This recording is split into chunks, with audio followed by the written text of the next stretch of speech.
Today we are looking at the Sony A6700. This is one of the best value cameras on the market right now. It's a power-packed photo-video hybrid camera. And today, I'm gonna help you get it set up. We're gonna talk through the ins and outs and go through every single item on the menu, all so that you can get a good understanding of how to leverage it to your advantage with your content. Let's get into it. Before we dive into everything, I just want to tell you how you can get the most out of this video. I've actually placed chapter markers, so if you're looking for something specific or want to refer back later, you can find exactly what you're looking for. Also, when it comes to customizing this camera, I have a whole section on that later, but I want to go ahead and tell you right now that I've actually included a free download to my own personal camera settings, where you can actually import it into the camera and all of the custom buttons and settings and memory recall stuff will be mapped out and set the way that I personally use it. And so if you want to get that, it's a free download. I would encourage you to get it now so that by the time it rolls around later, you'll be able to follow along. And I do have an install video that comes along with that. All right, we're gonna start by talking about the outside of the camera before we even dive into the menu, because there's a lot we can cover here. Let's start with the top, starting right here with the on-off switch. You can simply turn this lever to turn the camera on and off.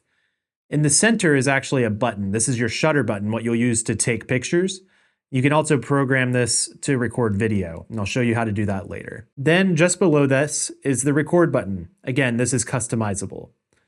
Then there's a little C2 button right here. It's another custom button that you can map to be anything. Then there's this little dial. You can use this to do anything as well. Then we have the mode dial. This is going to be where you control a lot of stuff on the camera. By default, you'll have that green little auto icon. This is where the camera really is in full auto. It's going to do all of your settings for you, and it can do a pretty good job, but it will definitely take away some of that creative control for you to choose the exposure and stuff that you want.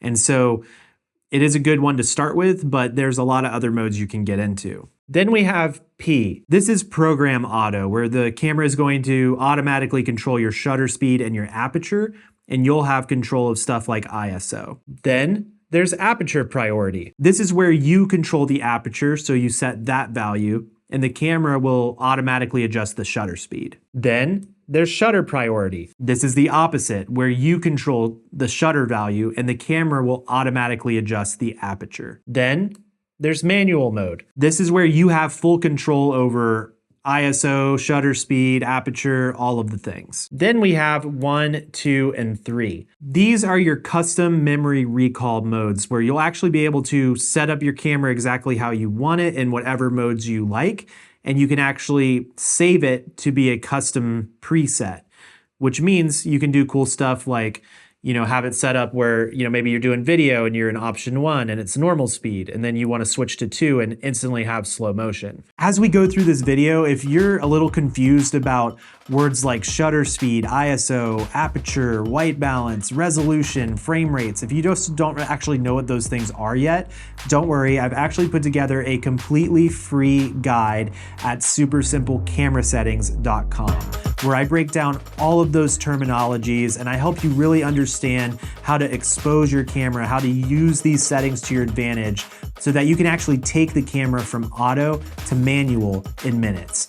You can check it out at supersimplecamerasettings.com. Then just underneath that mode dial is our hybrid switch. So this is where we have photo mode, video mode, and S&Q. S&Q stands for slow and quick, and it's Sony's built-in way of allowing you to do time lapses and slow motion directly in the camera, which means you can actually film something and play it back in slow motion or an already pre-made time lapse, which is pretty cool.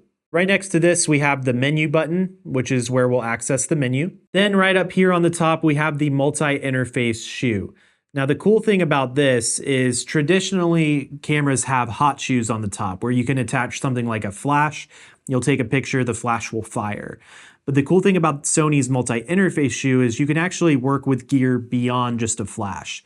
You could take things like a microphone and attach it. Now it has to be a Sony branded microphone and have the correct type of communications, but the ability to attach something like a mic and not have to run a cable is very cool and pretty exciting. And so I think there's a lot of use cases that the MI Shoe has. All right, let's talk about the back of the camera. So right over here, we have an AF on button, which is actually customizable. AF stands for autofocus. Then we have this FN button. This is for your function menu. When you press this, you'll get a little function menu that pops up on the screen. Then we have this control wheel. So this actually spins, which will allow you to scroll and adjust different settings. And then we also have display, self-timer, ISO, and a bottom button as well. So these are 4 different buttons that you can use to either navigate or operate the camera in different ways. And a lot of these are customizable as well, including the dial. And then we have our playback viewer. So this is what you'll press to look at images or videos you've captured. And then we have the little trash can icon, which is actually C3, which is another custom button. So you can map this to be pretty much anything you want. And then of course we have the actual screen. There's a little thumb grip right here that allows you to easily open it up. And the screen does fully rotate, which is handy. And that is where we'll be able to view everything. And then you also can view things here. This is the EVF, the electronic viewfinder. And so you'll be able to look through this and see an exact view of your screen and your settings and your image. So it's really handy when it's sunny outside. You know, I used to shoot a lot of weddings in Florida in the middle of summer at the beach in the middle of the day where it's super bright, and being able to have an EVF to just kind of like place it up to your eye and be able to capture things and see things really easily is super handy in those bright situations.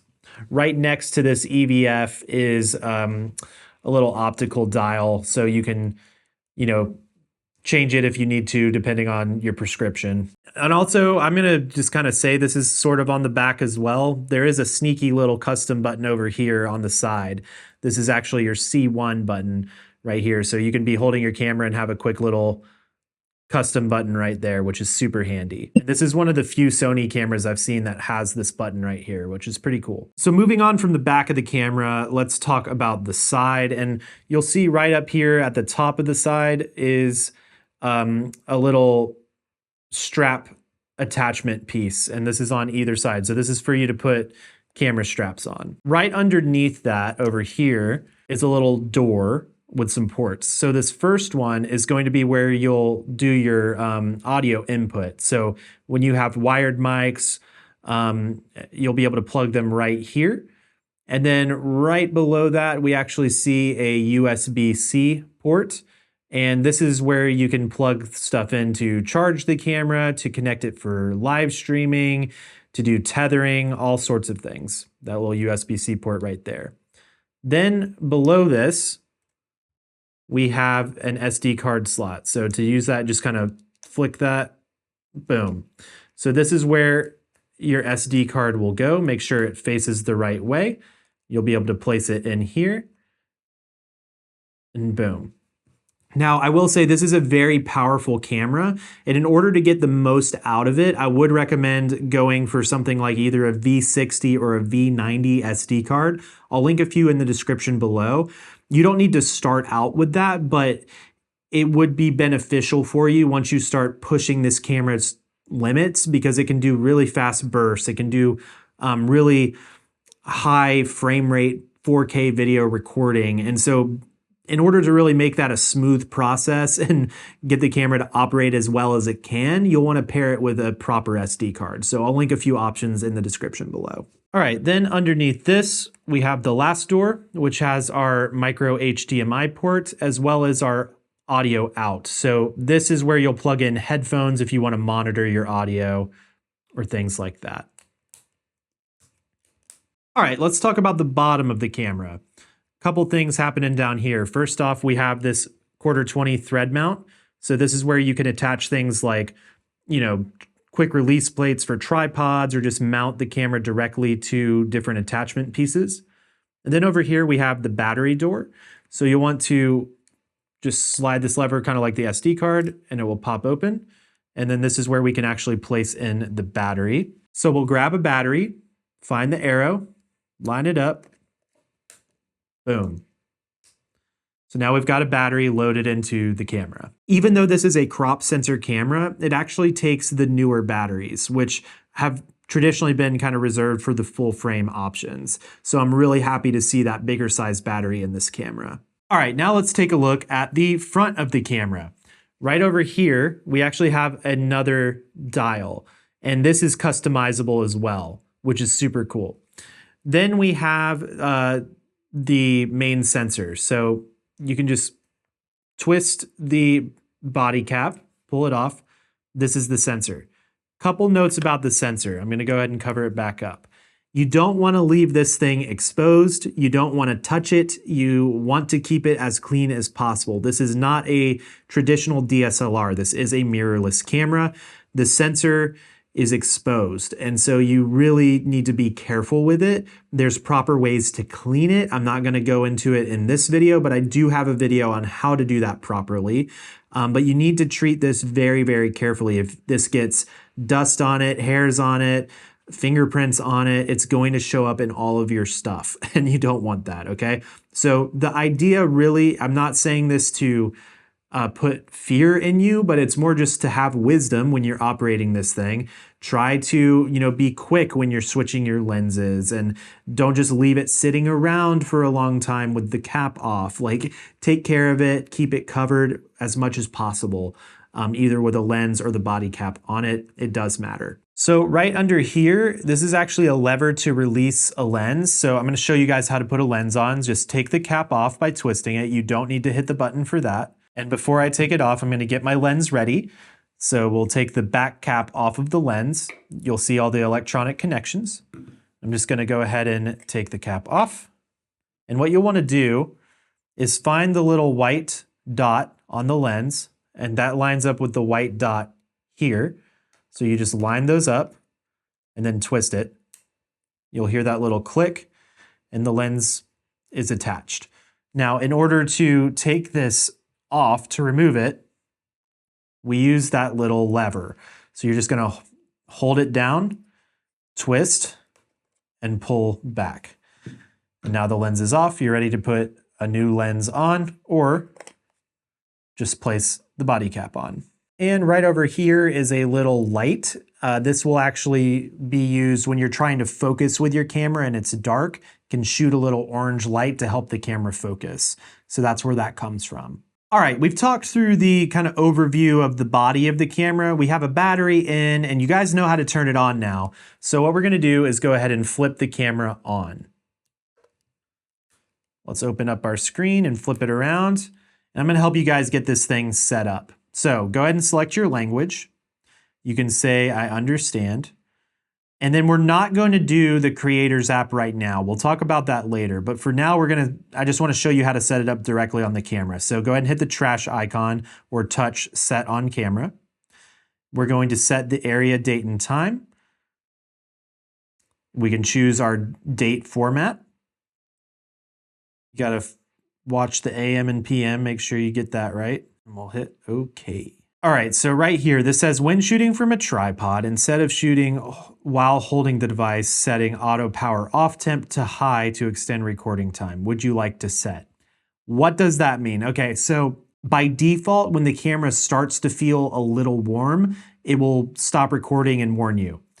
What this does is it extends that, so the camera will ignore that first little heat warning and keep going for a long time.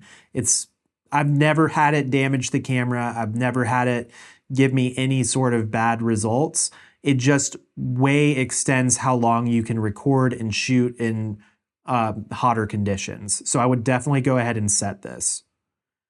It says the temperature of the device may rise to prioritize recording time. Would you like to change this setting? Yes. All right, then we have the Creators app where it's just telling us about it. Say, yes, I understand, close it. All right, now we have a little tip that's telling you that there's actually menu icons on the main shooting screen that you can swipe different directions to reveal, which I'll show you guys how to do. So go ahead and hit OK. Awesome.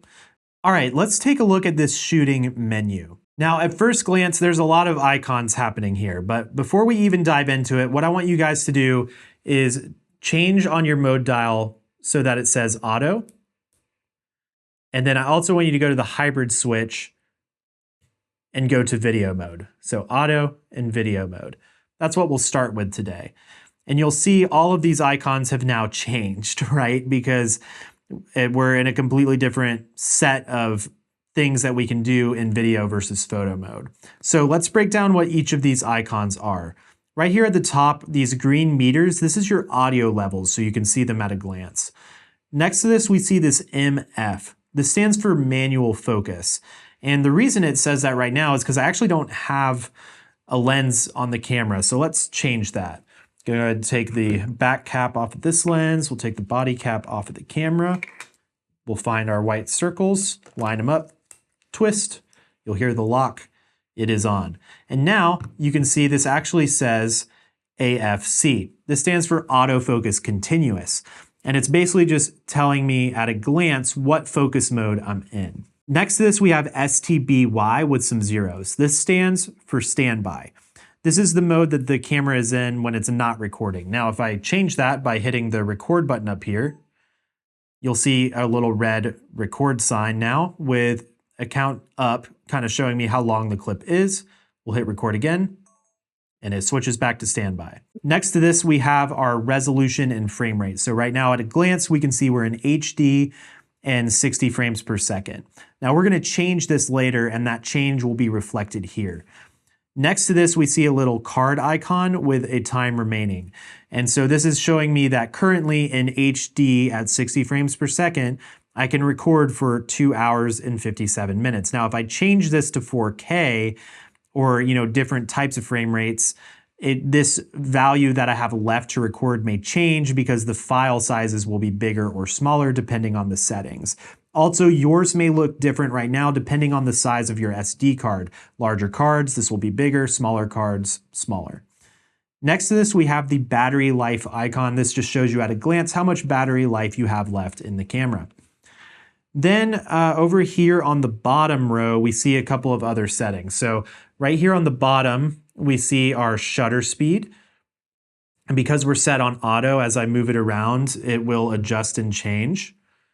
Then we have this 1.8. This is our aperture. It shows us our settings at a glance. Then we have ISO. This shows us what the ISO is doing. And we are currently in auto white balance. So that would show the white balance value there. Now, again, if you don't see these icons, remember the initialize screen tip. You can actually swipe to remove them or to reveal them. So right up here at the top, this little green icon, when you're in auto mode, this stands for intelligent auto. And so this is going to actually be showing you what mode is currently happening. So as I move it around, you'll see right now, as I get really close, it thinks it's macro. As I pull it up a little bit, that changes.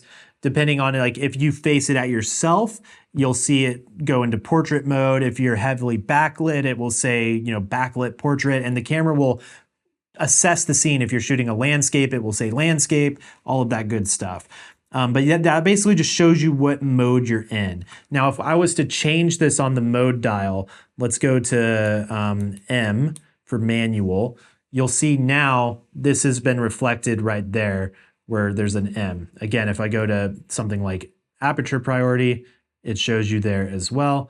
For now, let's go back to auto. Underneath this, we actually have a video self timer.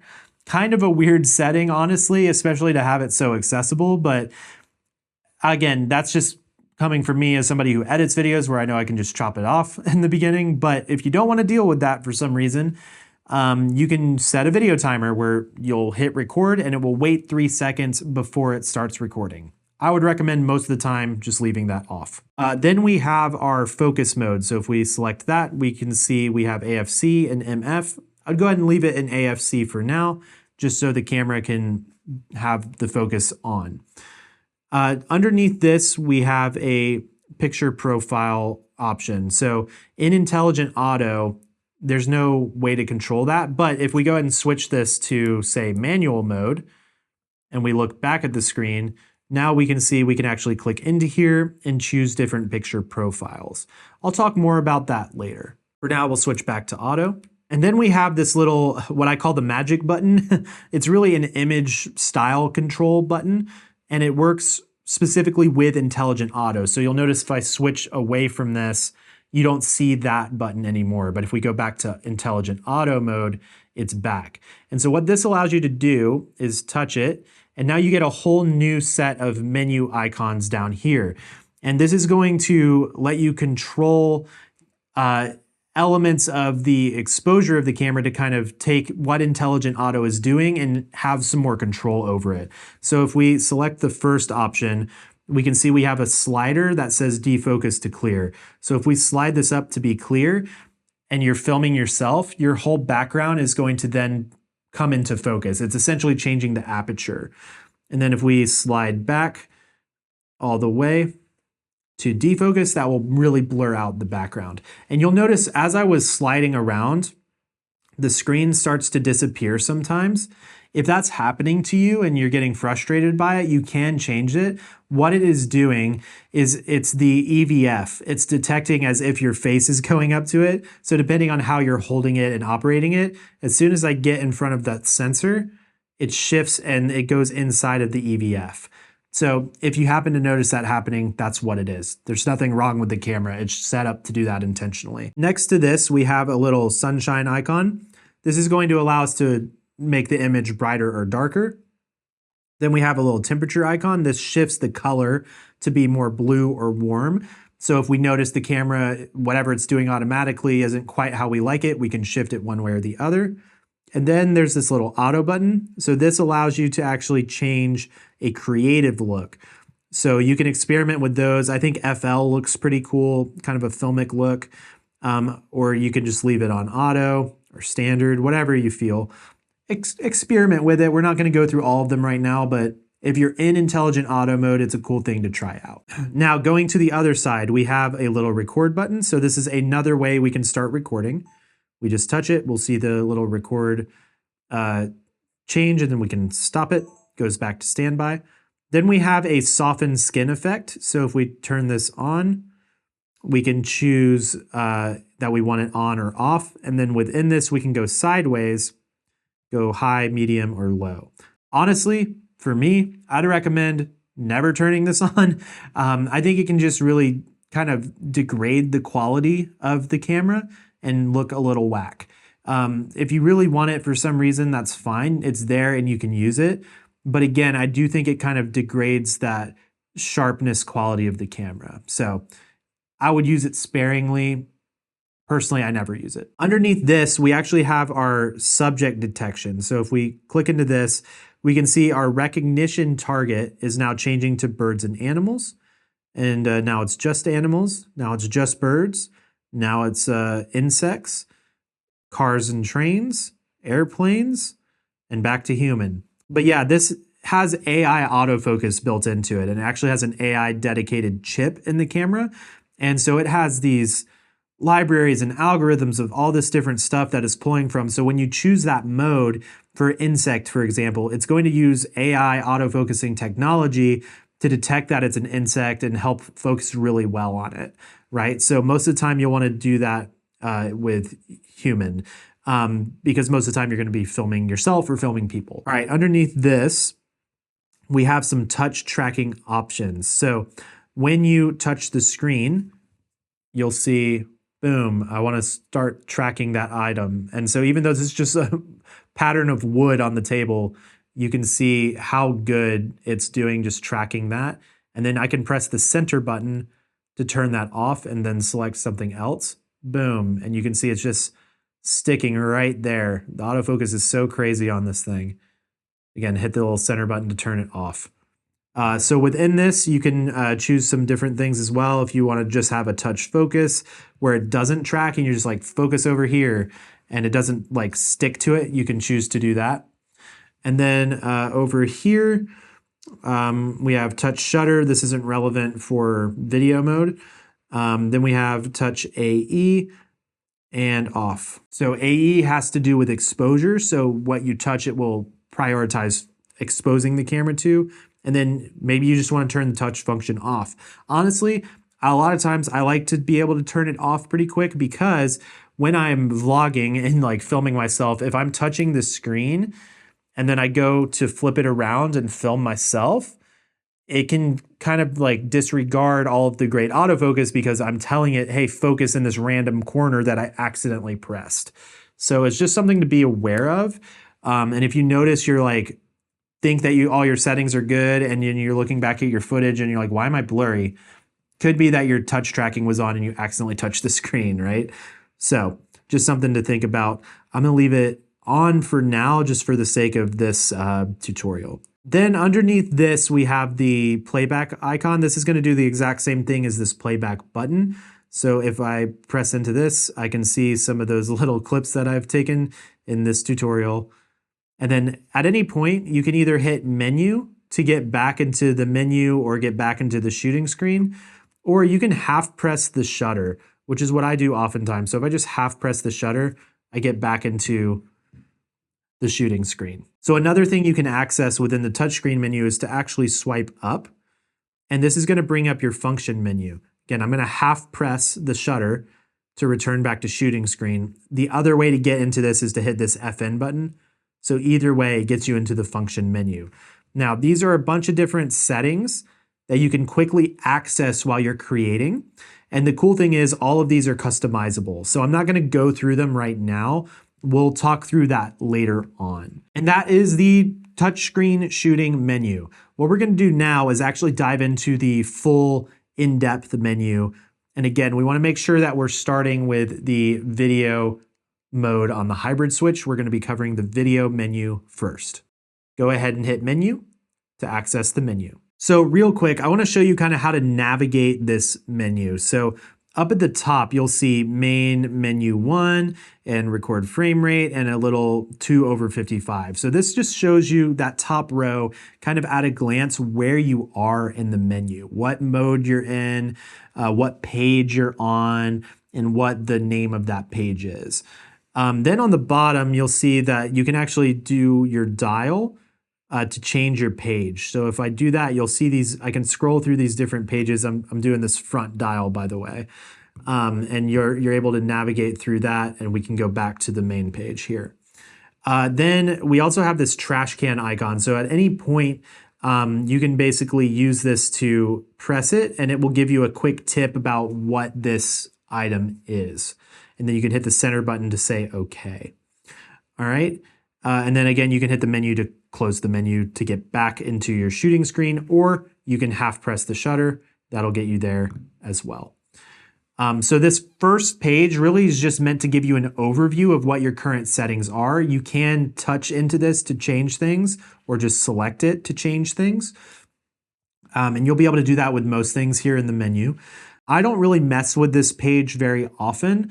I usually kind of get to these settings in other ways, so I don't want to spend a ton of time on this page explaining what all this is, because it's going to be covered as we go through the menu, and then this page will make more sense at the end. All right. So in order to kind of back out of this, you can use your scroll wheel buttons, go this way, and we'll get back into the main section. Now, all of these here are pages. And so we have our main, we have our shooting page with this red video icon. We have exposure and color with this pinkish purple. Then we have focus with purple. Then we have playback with the blue, network with the green, and setup with the yellow. And then this very first icon here is actually a My Menu setting, which is really nice. So you can actually go into here and customize your own menu to access stuff exactly how you want to.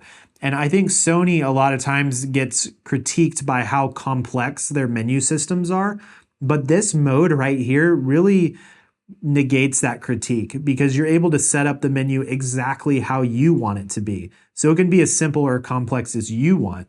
The reason that Sony menus are so complex is because the cameras can do so much stuff. That's why it's so crazy is because the cameras are so capable. And so it's just a cool little tip that you can know how to do. So let me show you how to set this up.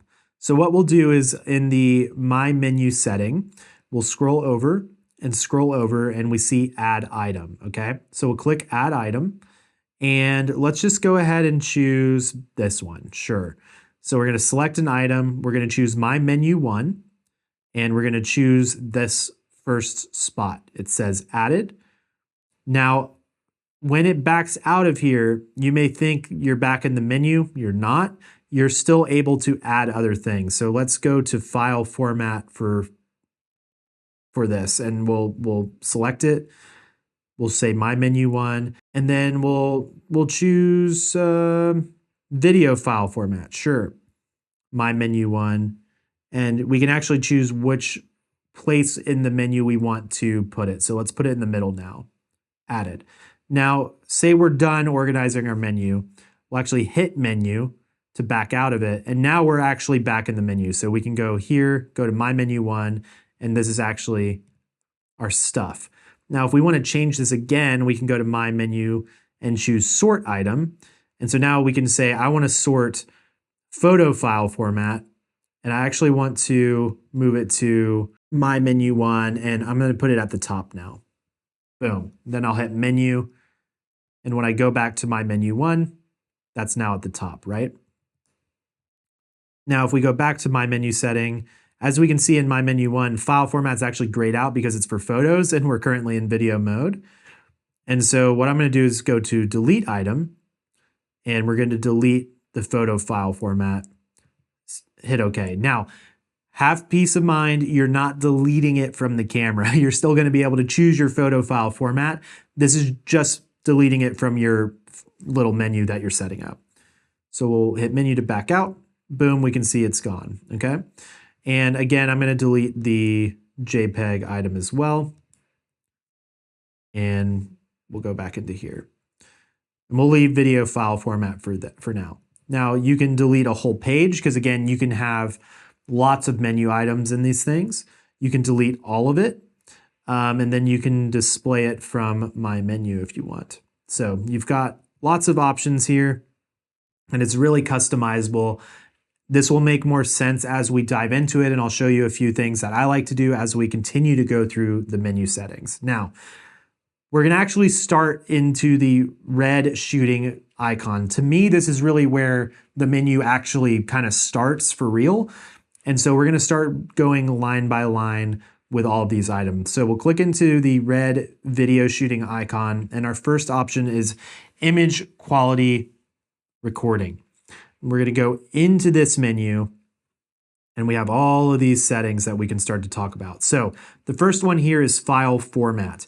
This is going to be adjusting your resolution. So we'll click into here, and we have all of these options, and I'm gonna briefly explain what these mean. So we have XAVC HS 4K, S 4K, SHD, SI 4K, and SI HD. So first and foremost, there's two options. There's 4K and HD. That can be your first deciding factor. Do I want 4K or HD? We're gonna set this up in 4K because it's a 4K capable camera. I want you guys to get good quality out of this thing, right? Then we have HS, S, and SI. What does that mean? So let me break down the way I view it. This is not Sony's technical terms, but it is more helpful to remember, I think. So HS I view as high storage, S I view as standard, and SI I view as stupid incredibly large, okay? Again, not official terms, but HS high storage. What this means is the files are much more compressed, they're much smaller, you can fit a lot more data onto your card, and the quality is the same essentially. The downside though is your computer is going to have to work harder, okay? So smaller files, the computer has to then decompress those files, which means it has to work harder to edit them, right? Then we have S, standard. It's fairly good sizes, fairly easy to edit with. Then we have SI, stupid incredibly large files. So these files are massive. I mean, extremely large files. That's because they're uncompressed and they're very easy to edit later on. So that's kind of the trade-off. So if you have a good editing system, something like Apple Silicon, maybe one of the newer Macs or whatever, or just a really spec'd out PC, I would recommend doing HS. That's what I personally do, just because I'm able to save money on data storage overall. And it just keeps everything smaller, and my computers are fine enough to handle it. Now, if you're not sure, then just go with S. Or if you're working with other people, try going with S. It's just a good middle of the road. I would personally stay away from SI. I think the files are way too large and there's no really meaningful trade-off in my opinion. So I would go with HS for me. Next, we have movie settings. Clicking into here, this is where we get into our frame rates. So we'll go ahead and select frame rates here, and we can see that in 4K, we actually can choose 60, 24, or 120, which is crazy. So this is, again, it has to do with slow motion. For now, I'm going to choose 24 because I just want to have our standard normal speed. Then I'm going to go to this record setting, and I'm going to go ahead and choose the 100M 422 10-bit. Now, this little message is going to pop up and just say, hey, you need to have a good enough card and kind of computer to handle all this. I'll say, yes, I have that. So what is the difference between 8-bit and 10-bit and 420 and 422? It's all about color. Let's talk about 8-bit versus 10-bit. 8-bit is like capturing millions of colors, whereas 10-bit is like a billion. It's like a lot. And so it's basically just giving you better color information to shoot in 10-bit. Also more flexibility when you go to grade your footage later. Then we have 420 and 422. The way I like to think about this is it has to do with the individual shades of color and sort of the gradation between it. So let's take red, for example. In 420, if you have a red fabric with light hitting it, and you see kind of this brighter red and then darker red, it's going to be a bit more distinguishable and individual and smooth in 422 versus 420. That's just going to give you the best color options. So again, 100M, 422, 10-bit. And then the 100M is just the data, the file sizes. It's going to give you the most information, okay? We're going to back out and go to S&Q. Now, we mentioned S&Q briefly earlier. Again, this stands for slow and quick. It's Sony's built-in way of giving you slow motion and time-lapse options. So if we click into here, this is where we'll be able to adjust these settings. So if we go to S&Q frame rate settings, we can now see these two options. So any of the settings we're changing within S&Q is not going to have any effect on the video settings that we've already set up. This is only going to become relevant when we choose to change our hybrid switch to S&Q or access it in a different way. Now, what this means here, record frame rate versus the S&Q frame rate. Record frame rate, I would view this as your final project timeline. So if you're creating a 24 frame project where that's your normal speed, that's going to be what you want to change here. Or if you're doing, whatever it may be. But most of the time you want to set this to 24p. And then the S&Q frame rate is going to be the actual footage frame rate. So in this case, I know I'm making a 24 frame project timeline and I want the actual footage captured in S&Q to be 120 frames. And you'll see this changes down here with this ×5 slow motion, ×2.5, ×1.5. So we'll go ahead and leave this at 120 for now. So it's going to be super slow-mo in the camera. And then we'll change our record setting again to the 100M 422 10-bit and hit OK. So that's your S&Q settings, right? Then we have our time-lapse settings. So let's click into here. And when we go into our frame rate settings for time-lapse, we can choose, again, our record frame rate. So let's do 24. And then our interval time. And as I change this, you'll see it changes how long of shooting it will be required for 5 seconds of movie recording. So if I do every interval's at 1 second, it's going to take me 2 minutes of recording to get a 5-second clip. Versus if I change this to 5, it's going to take 10 minutes to get a 5-second clip. So you can adjust this depending on the passage of time, how long you're going to be filming your time lapse. It's easy to adjust. So for now, I'll just leave it at 1 and 24. Then we have our record setting. So again, I'll do 100M 422 10-bit. And then video light, you don't really need to worry about this at all unless you're doing something with a Sony video light. All right, then we're going into log shooting, okay? This is getting a little bit more complex, a little bit more pro level, but essentially what log is it's you can view it like a picture profile. The image looks super flat, super gray, super kind of bland and dull. But what it is essentially removing all of the camera's work to the image and giving you just the truest kind of like raw version of the video that it can do in camera, where you'll be able to control all of that stuff yourself later.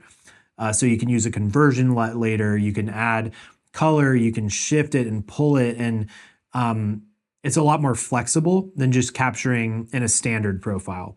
So let's go ahead and turn this, okay, this is a good example. So right now we're in auto mode, and I try to turn this on, I can't. And that's because in intelligent auto mode, there is no picture profiles, right? So what we're gonna do instead, for now, let's just switch it to fully manual. And we're gonna hit menu and go back to log shooting setting, and we'll go ahead and turn it on. And then we have these other options. So your color gamut, I would recommend doing S-Gamut 3.Cine with S-Log3. Just gives you, in my opinion, a little bit more flexibility. And then there's this embed LUT file, right? And this is a little confusing. When you do embed LUT file, it's not baking the LUT into your footage. What it is doing is essentially capturing the metadata of the LUT.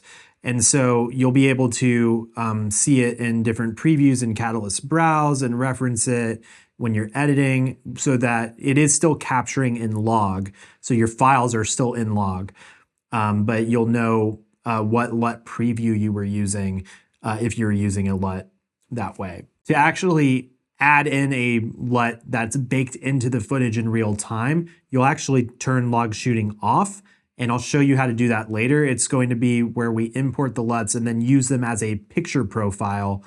And it's kind of confusing the way it's set up in that way, but once you know it, you know it. And so, yeah, for now, we'll leave log shooting off. There will be a couple of times where we'll revisit log shooting to show other menu items that are otherwise grayed out. Underneath this, we have proxy settings. So what proxy settings are is it essentially allows you to have these like super small video files that you can edit with, and then you can essentially replace those by linking to your actual original footage.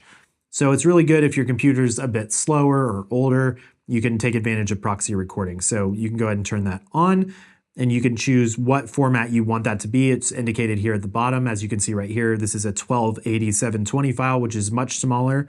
Again, this is actually going to add to the amount of storage space technically, because you're capturing the original files and the proxies. So just something to note.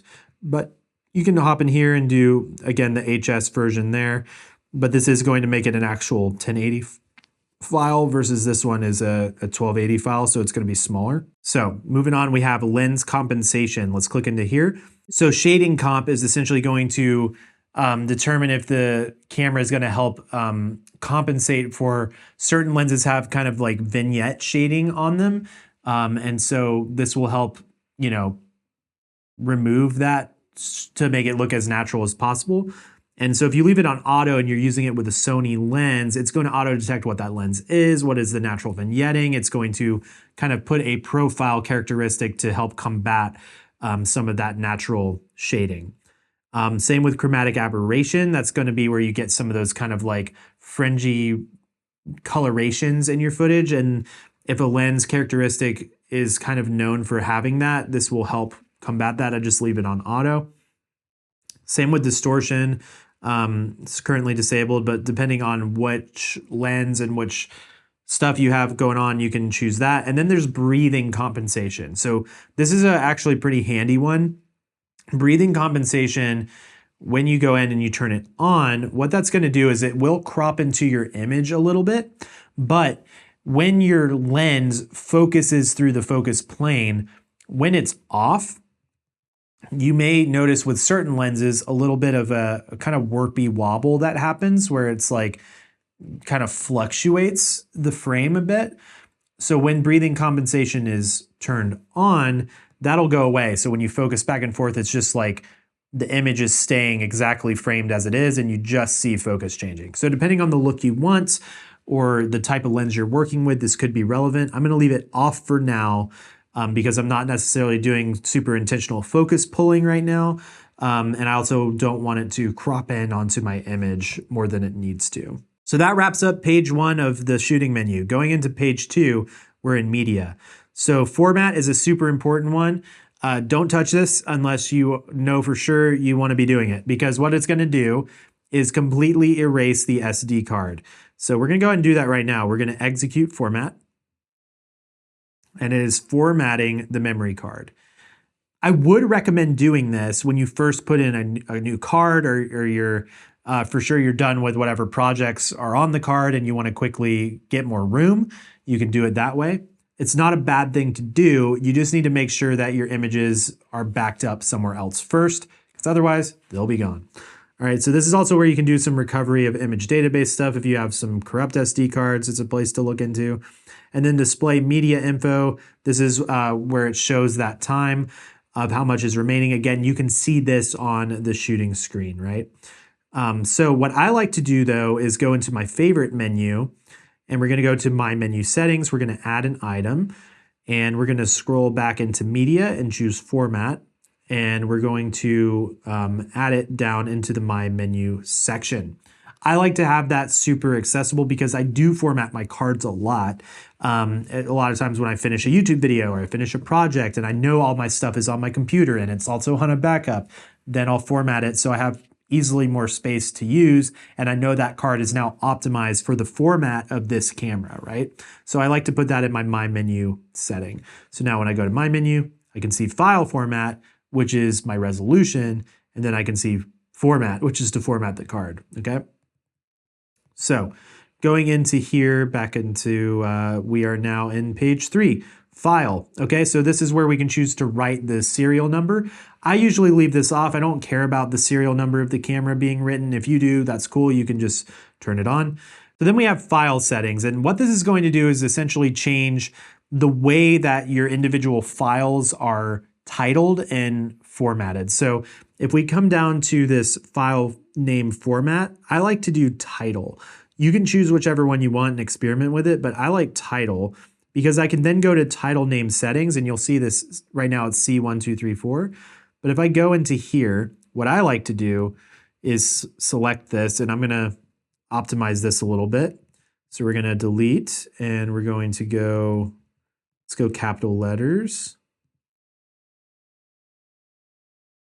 Boom. We're gonna do A, then we're gonna go to our numbers 6, 7. And then let's do a symbol. We're gonna do the underscore. So A67 underscore, and I'm gonna hit OK. And I'm gonna hit OK. So now I see my files are A67 with a 1, 2, 3, 4. Why this matters to me is because I have multiple cameras. So at a glance on my files on my computer, or even in my video editing system, I can see like, oh, this is an A67 clip.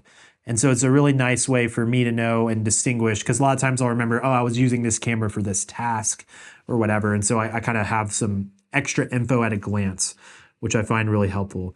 Now, if I go into the series counter reset, this is where at any point I can come in and just sort of reset the counting numbers, because for now it's just going to count up from 0. So pretty cool. Now back in, back out. All right, so this shooting mode is a really important menu because of this memory recall setting where you see this MR. So this camera set memory, right? It's a pretty important one. So let me show you how I like to set this up. I'm going to go into my manual mode here, and I'm going to change some stuff. So again, as compared to earlier, we now see 4K and 24, right? Because that's stuff that we chose to set up. I'm going to swipe this touch menu away because I don't like to use it very much. And what I'm going to do right now is adjust some other settings. So let's click into here, and we're going to choose to do 50 shutter speed. We're going to choose to go to 1.8 on aperture. And let's take our ISO to just be like 100 or something. And we're going to choose our white balance. We're actually going to scroll through to, let's say, custom. and I'll choose 56. I'll talk about how to do that more later. But now that I have a couple of these things set up, what I'd like to do is go to camera set memory, and then I can choose one of these things up at the top. I'm going to choose 1, and it says registered. So now what does all of that mean? Well, if I am on this page and I just have these settings all changed and different, maybe the ISO is like something like that. So you can see these number values. When I switch it to 1, it's going to switch to exactly what I had it set to. And this is really powerful. It's really, really nice. And so you're able to kind of go through and set all that stuff up, which is great. So then you can go to recall the camera setting, and that's essentially the same as, you know, flipping the mode dial, but it's just easier to do it on the mode dial. And then again, I'm going to go into my menu. I'm going to add an item, and I'm going to go into the shooting mode and do the camera set memory. Put it in here. And we'll go into the memory recall setting as well. Boom. So I like to have those on my menu. I think it's really helpful as you're setting up your camera, especially. You start to go through, you start to learn it. I like to have that quickly accessible so I can easily program my custom modes. If we go ahead and quickly do something else, let's make this one at 400 instead, and maybe we'll change our aperture for some reason. We want it to be 2.8. Sure. Now I can go into my menu and do camera set memory. I'm going to set that to 2. It's now registered. And so I can switch to 2, and I'm going to see those changes reflected. Now I go back to 1, boom, those changes are reflected, right? So it's a really easy way to navigate all that stuff. And that's how I like to use it with the favorite menu stuff as well. So then you have this S&Q mode up here. It's grayed out. I don't really find this to be super useful because you can actually do your camera set memory stuff for S&Q mode as well. So you can have your 1, 2, and 3 customizable for each of the modes, including S&Q and time-lapse respectively, which is pretty cool. All right, moving on, we have shutter/silent. This just silent mode settings. You can turn it on. So now when I do stuff like hit record, it started recording. It just did so silently, which is helpful. And then you can also do target function settings. So you can choose which things you want to be silent, essentially. But for now, I'm going to keep it off. So release without lens is essentially when it's enabled, you're allowed to start recording even when there's no lens. There could be an interesting reason you want to do that. Maybe you're doing some interesting lens whacking techniques, which is a creative decision. But if it is disabled, when the lens is off, it's just going to give you a warning message. And I find warning messages to be annoying, so I like to just leave this on enable.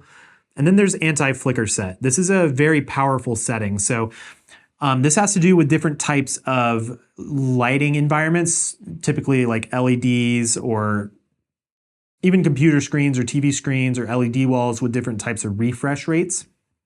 You can actually access a variable shutter within this camera. So we're going to choose to turn it on, and we'll click into the variable shutter settings, and then you can hold down the circle button to actually scan a TV screen and then stop. And what it will do is now you can see your shutter speed has these real incremental values, right? Where you can, it's far beyond what you can normally do when you're adjusting your shutter. And so the idea is if you see some rolling lines in your scene, try using anti-flicker and scroll through those incremental settings, and it should line up with the refresh rate of the LEDs or the screens and get those rolling lines to disappear. And so you can do that. And then if you find maybe you're shooting in something like a church and there's the LED wall with the rolling lines, you can use the anti-flicker setting to combat that. And if you find that refresh setting that actually works well, you could save that in memory recall. It's a really practical thing that you could do, right? So we're going to go ahead and exit out of this for now and move on. So then we have page 6, which is all about audio recording. So if I click into here, we can choose to have audio recording or not. Let's definitely choose to have that. And then this is where we can choose our levels. Again, this is showing us green bars. Just a quick tip, what I like to do is to try to aim for my audio to be between -12 and -3. If it's a really even more like -6 is what I want. I would say -12 is safe. You're gonna make sure that it's not peaking, and that's a good thing to aim for. I would not go too much beyond that. Now you'll notice if I go way up there and talk really close to the camera, you can see it will start to peak a little bit. And if I go way too quiet, then it's just gonna be really hard to recover that usable data. So I like to, usually I think I leave it around, yeah, like 22 or something like that. But you'll figure it out. Now this will change depending on different mics or different things that you're using with it and how you may want to capture it. A lot of times if you're using a shotgun mic, you'll want to leverage that microphone's gain and turn the camera gain in your camera as low as it can to essentially give you the best sounding audio. But if you're not running a mic, then just try to aim to get those levels around -12 to -6-ish, maybe even -3. And that should be a pretty good option for you. But yeah, for now, I'll just maybe leave this at like 20 or something. Should be fine. Then we have our audio out timing. This has to do with monitoring your audio. So you can choose live or lip sync. And if you choose live, it's just going to come to you directly as it is in the camera. If you choose lip sync, it's going to actually delay that monitor audio a little bit so that it looks like it matches up with what you're seeing on a monitor. It just depends on what you need and how you're using it. Then we have our wind noise reduction. I'm going to turn this off. The reason why I like to turn it off is because I like to do any sort of my own wind noise reduction later in post. I don't like the camera choosing to do it at times where it may make the audio feel a little bit more thinner than it needs to be. So I like to just turn that off. Then we have this MI shoe audio set. And what this is going to do is depending on what type of attachment you have on the top, you can actually get some different channel settings. So if you have something like the DJI Mic 3 and you plug it into the top, you'll actually see the option to choose from, 2-channel to 4-channel inputs. And so depending on the audio accessories you're using, this will become relevant.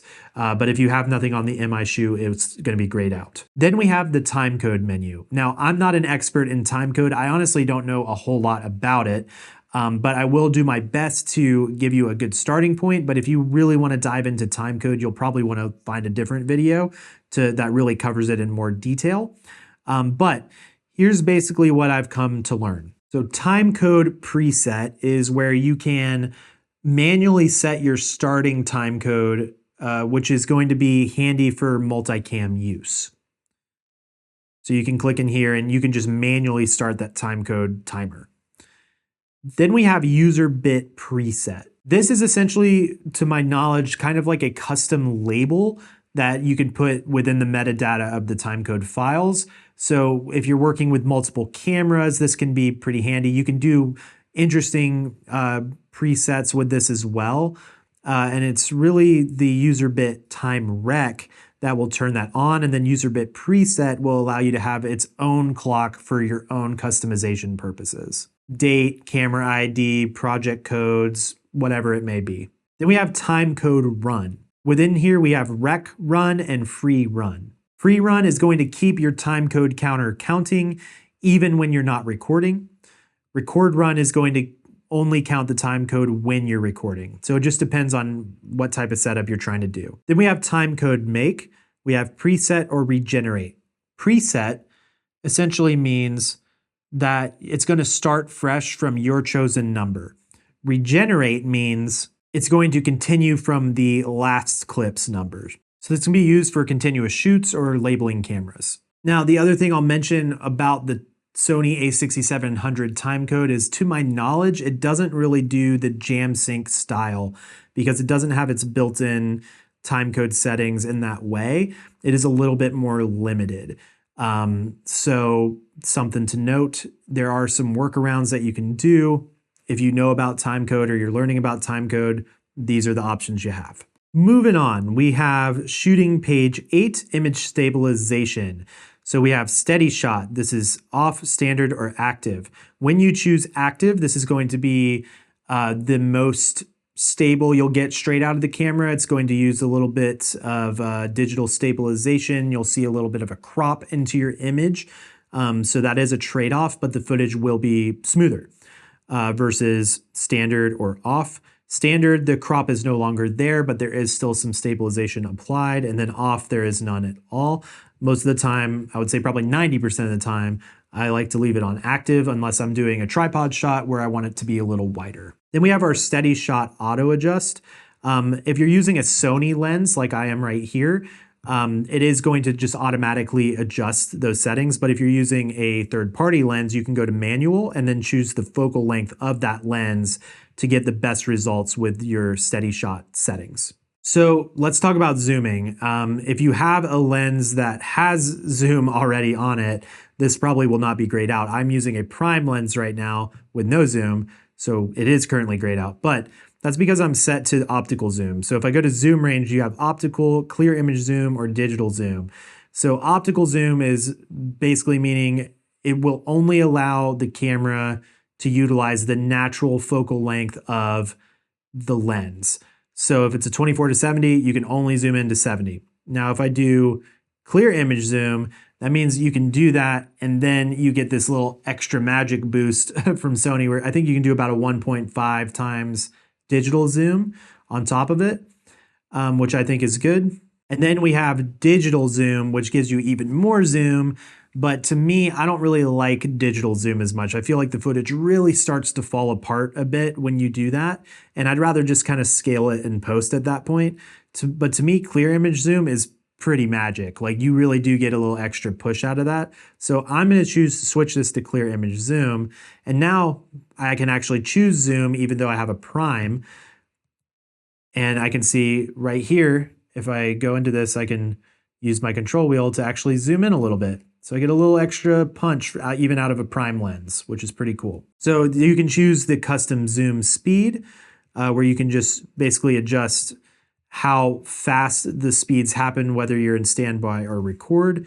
And then there's the remote zoom speed. So if you're using a wireless remote, you can choose how that interacts with the zoom speed. This becomes especially helpful if you have a power zoom style lens. Next, we have shooting display. So this is where we can go into our grid line.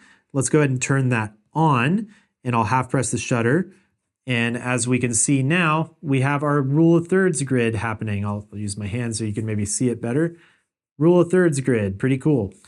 This is really helpful for just composing your shots. And then you can choose in the grid line which type you want to do. So let's try square grid.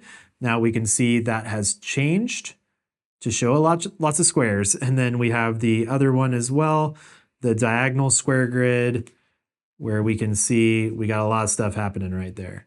So you will figure out what works best for you. I recommend doing rule of thirds because I find it helps me compose my shots while not being super distracting to the rest of the scene. Then we have emphasize record display. I would recommend turning this on, especially if you're a content creator filming yourself, because when you hit record, you get this red border going all around the screen, which is another nice visual indicator to know that your stuff is recording. All right, next up we have our marker displays. So if we go into here and we choose marker display on, we can choose stuff like, let's turn center marker on. Boom, we have this big center marker. And then if we go into aspect marker, let's try 9:16. This could be helpful if you want a little guide for capturing long form and short form content. It can kind of tell you how your framing will be. And you can choose different aspects. Maybe you are doing a project where you know you're going to be capturing in square. Boom. And then you've got your safety zone. This is like for traditional TV. You have that little safety meter. And then you have your guide frames that you can turn on as well. So you can get the rule of thirds, your safety lines, your center markers. It gets very confusing very quickly. You're not really meant to do them all. And then you can also just quickly turn all your marker displays off, and you're back to just having your rule of thirds grid. Now you'll notice when you use the markers, the rule of thirds grid will go away, but you can get that back when you turn the markers on by choosing the guide frame. Let's take some of these other kind of wacky ones off for now, and we'll just leave the guide frame. Boom.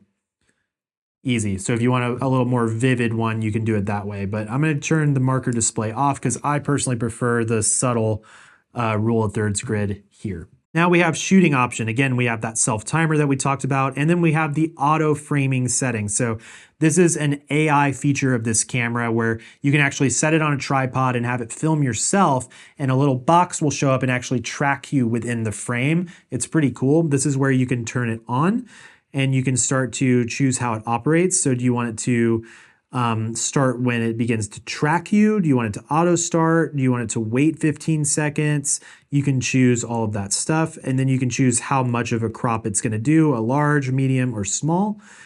You can choose the tracking speed, how fast it tracks you. And then you can choose, do you want this to happen with movie recording and streaming? Do you want it to crop or not crop? And then HDMI, do you want it to crop or not crop? Which basically means if you want it to be set out for an HDMI out and only do the crop on that and not do it on your actual recorded footage, you could do it that way. It just depends on what you want. For now, I'm going to turn auto framing off. It's a cool feature, but it's not one I use often. Personally, I like to kind of still do that in post myself because I don't always know if I want the effect to happen or not. That's going to do it for our very first page, the shooting menu. All right. Now we're going to move on to exposure and color. So we're here in exposure and we have this auto slow shutter. Right now it is on. What I'm going to do is go ahead and turn this off. And so what that's going to mean really is just when you're in certain auto modes like intelligent auto, it's not going to really like allow the shutter to get below the frame rate, which would cause a little bit of a blurrier footage at times. So I like to prevent that. I'd rather it be a little dark and not skippy, laggy, blurry. So I'm just gonna, turn that off for now. So then we have our ISO. This is just where we can choose to change it. Again, we can't do that in intelligent auto, but if we're in manual, we can actually just choose our ISO here, but we can also get to that by hitting the ISO button here on the side. So there's lots of ways you can get to that. That's just one way in the deep menu to do it. Then there's our ISO range. This is where you can set a minimum and a maximum ISO. I'm just going to leave it like this for now. Next, we have exposure compensation. So right now it's saying it's only valid when set to ISO auto. So let's go do that. Boom. All right, so when you're talking about exposure compensation, this is when the camera's auto settings is determining how bright or dark to do things and how. So you can choose, like maybe I always want to underexpose it by one stop. You can choose that and you'll know like, hey, the camera's always going to detect the scene and then force it to go underexposed to stop. Could be good for maintaining highlight detail. Then there's exposure step. So as you're choosing to change the exposure, is it 0.3 or 0.5? I like 0.3, it gives me a little bit more incremental control. And then there's exposure standard adjust. I don't mess with that ever. I wouldn't recommend messing with it. We're not going to mess with it today, but that kind of just changes some of the master exposure settings in the camera. All right, so going into metering, this is going to help with the different auto modes and choosing how it detects exposure. So I would recommend most of the time just leaving it on multi. So multi basically takes an assessment of the entire scene and adds in some elements of like detecting if there's a subject in it and kind of like, it's a happy medium of all of it. And I like multi a lot. Then there's center. So it's only going to measure the exposure of the center of the frame and adjust everything to that. Then we have spot. So wherever you place a spot in the frame, it's going to force exposure to work for that and kind of disregard the rest of the frame.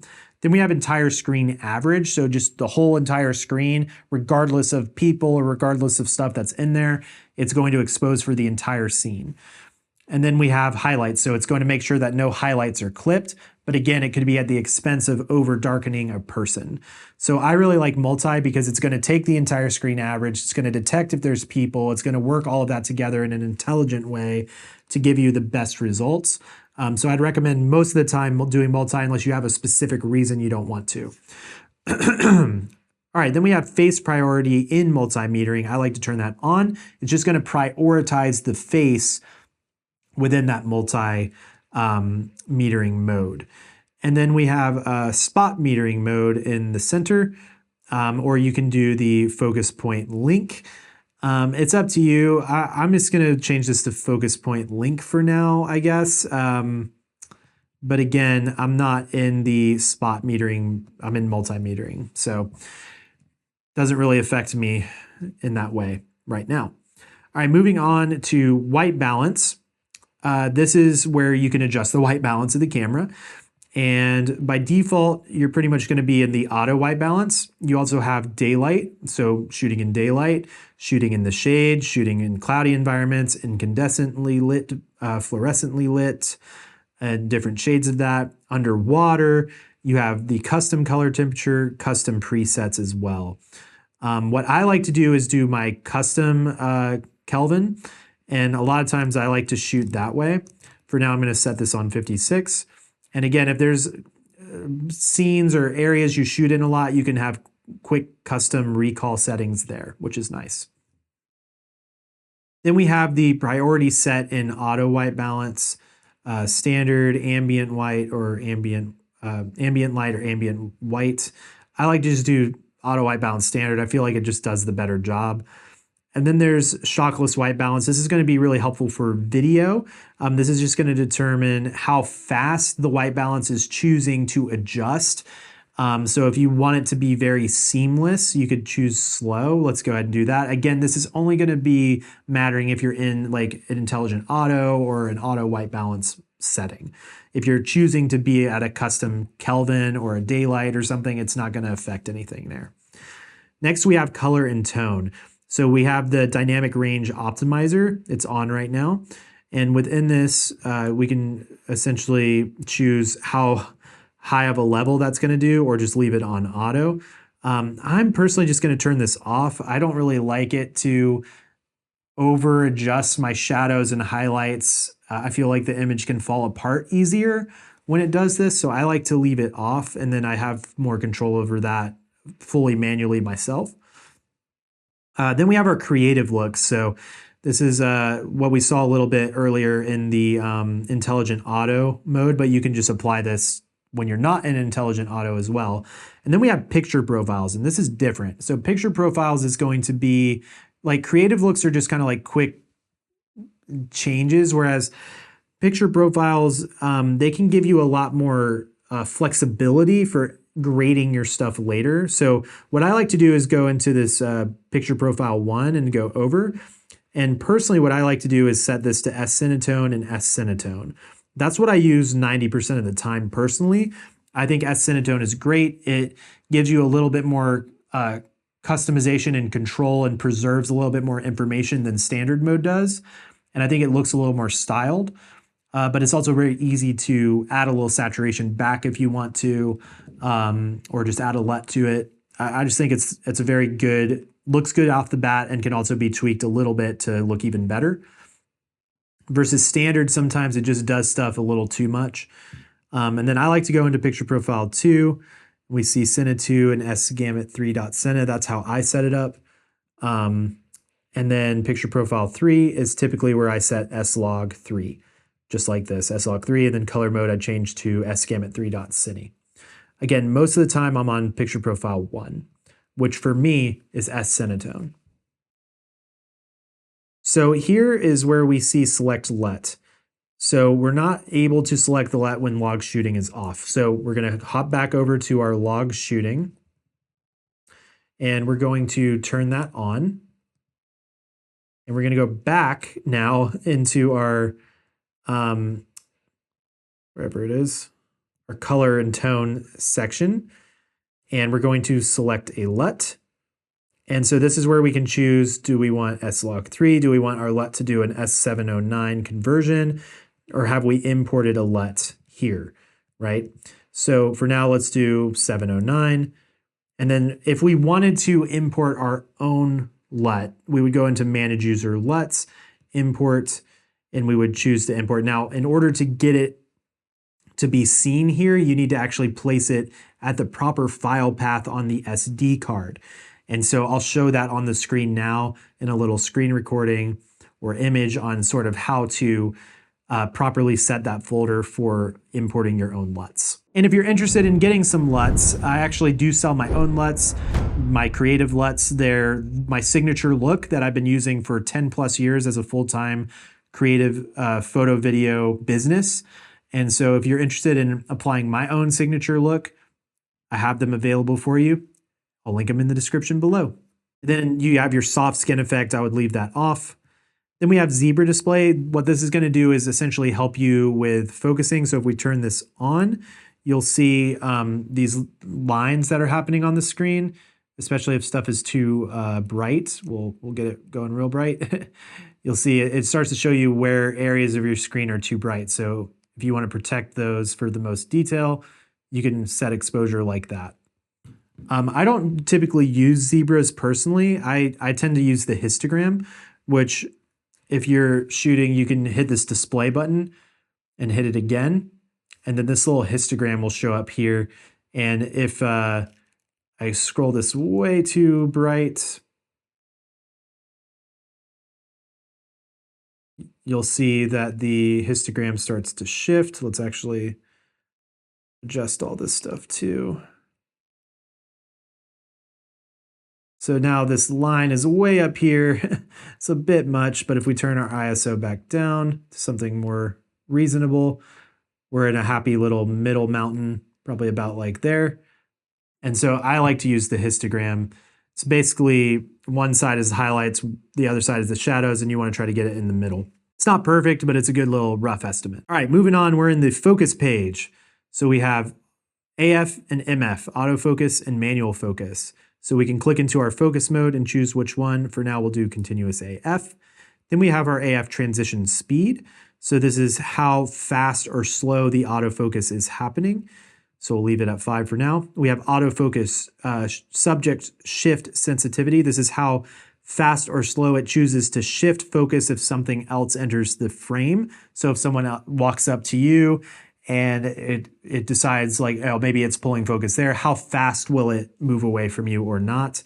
And then we have autofocus assist, which we can turn on. So when autofocus assist is on, autofocus is happening, but you can actually still gain control with the focus ring. So that could be an interesting one to try. The autofocus is so good on these things, I like to just leave that off most of the time. All right, then we have the focus area. So this chooses what area of the frame the autofocus is prioritizing. 90% of the time I leave this on wide, but if you want to force it for some reason to a zone, you can be like, I want it to be over here. And now the camera will only focus in this area.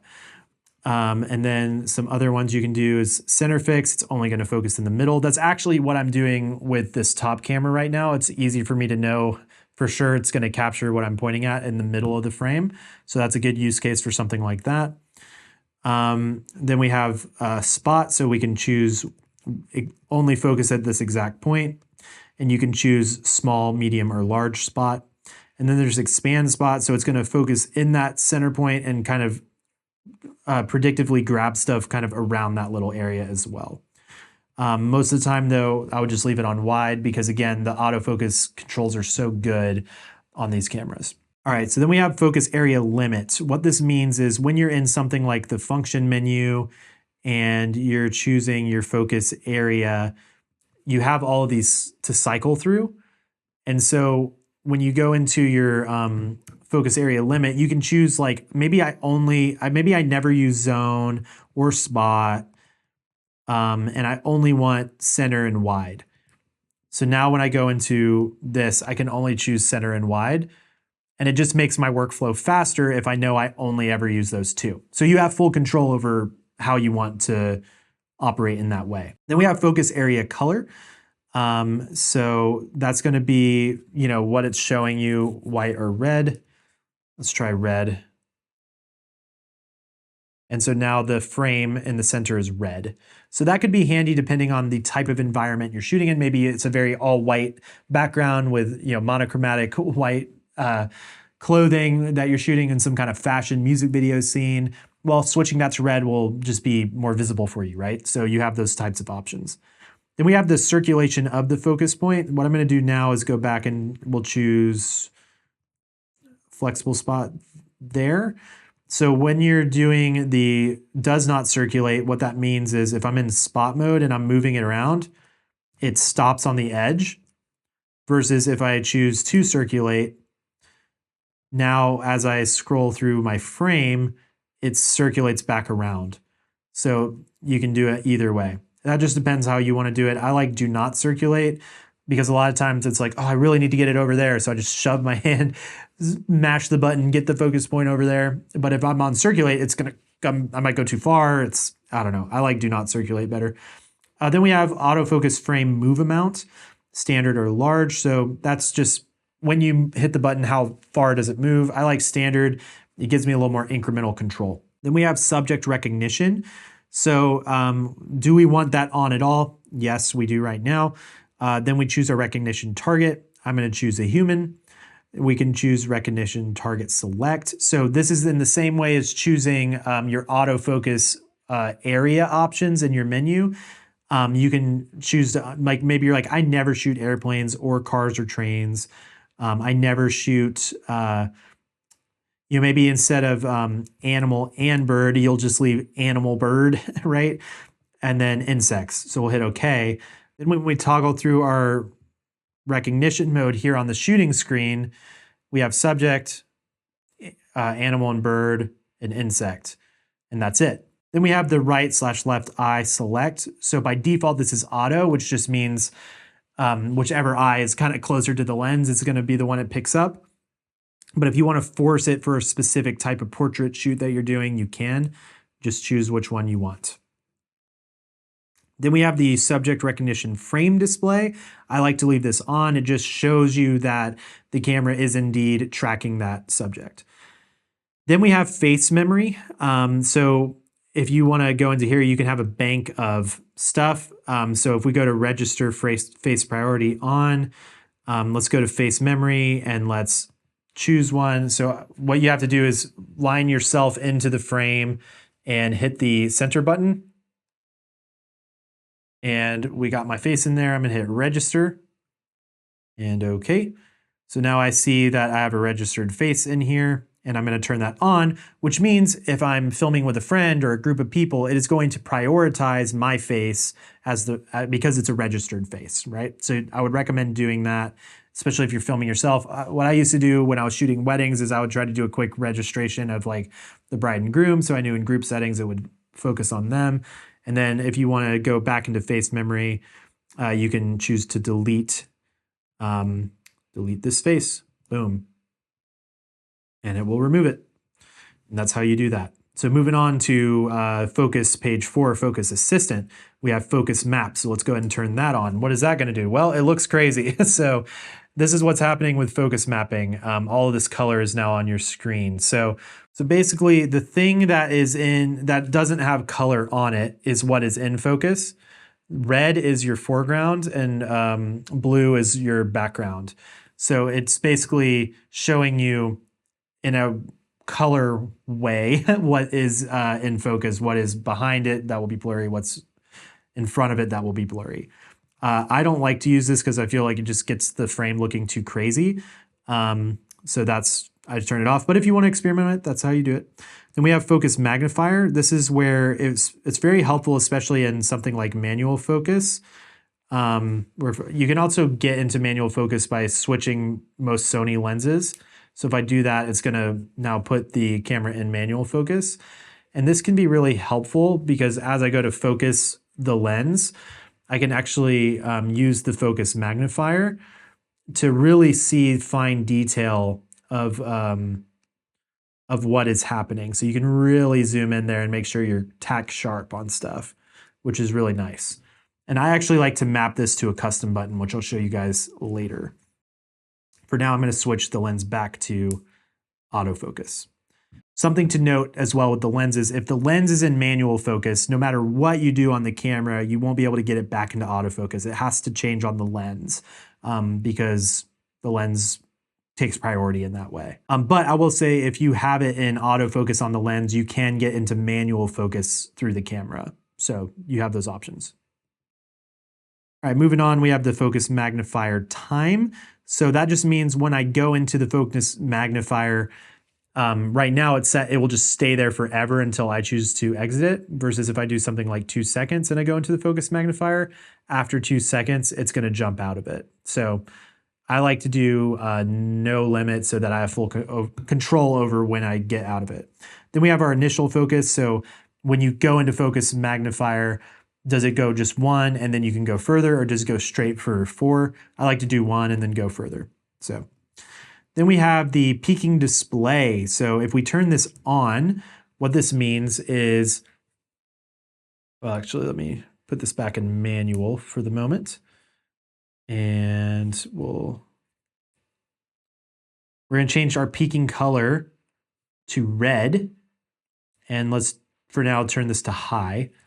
And we should start to see all this red stuff on our frame, right? So when I get the wood in focus there, it becomes all red. Or if my hand's here, if I choose my focus, I can get my hand looking red, right? So that just gives you a color information on what is in focus. And I actually like this. I like to do red, and I like to do low, and I like it to be on. And this will happen in manual or autofocus, which is really cool. So I find it very helpful.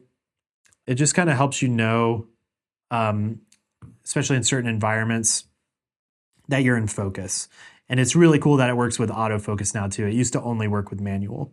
Moving along, we are now in the playback menu of the camera. So what we can do here in playback target, we can choose our view mode.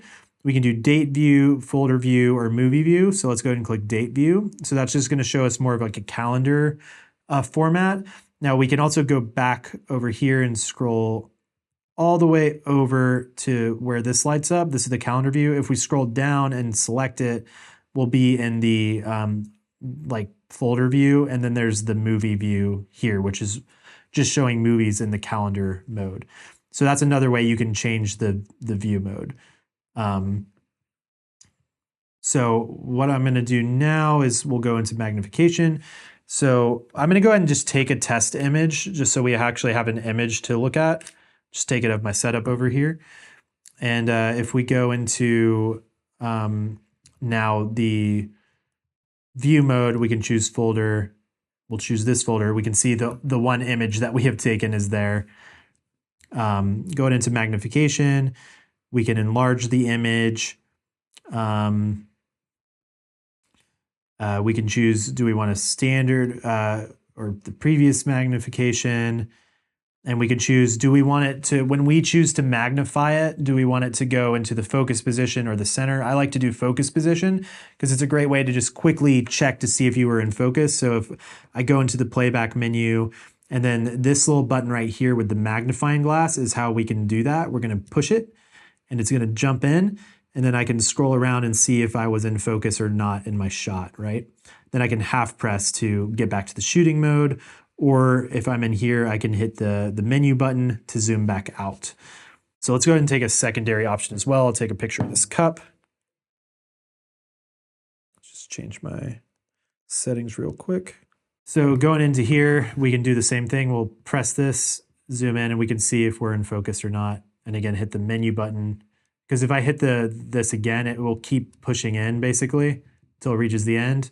And once I push this as well, I can scroll to zoom out to get as incremental as I want. So you have those options there. And again, you can just hit menu to go back to the image where you can navigate your images again, okay? And that's, again, zooming in on the focus position. Then we have our selection / memo stuff. So we can do extra protection over the images. We can rate them, and we can set our rating to a custom key. So if that's something that's important to you, you can do that. I can go ahead and find the image I want. Let's say this first one, we'll say that's a 1-star image. And then we'll go to this next one and we'll say this is a 2-star image. So those little stars are indicated up at the top, right? And then we can set a rating custom key. So when we have it set to a custom key, maybe we know we only ever rate things 1 or 2 star, or we only rate 1 star, 3 star, 5 star. You could go in and be like, maybe I'll do 1 star, 2 star, and 5 star. We'll hit enter.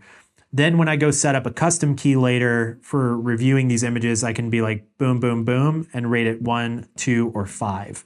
So that's kind of how that works. Hopefully that makes sense. For now, I'll just leave them all on and we'll hit enter.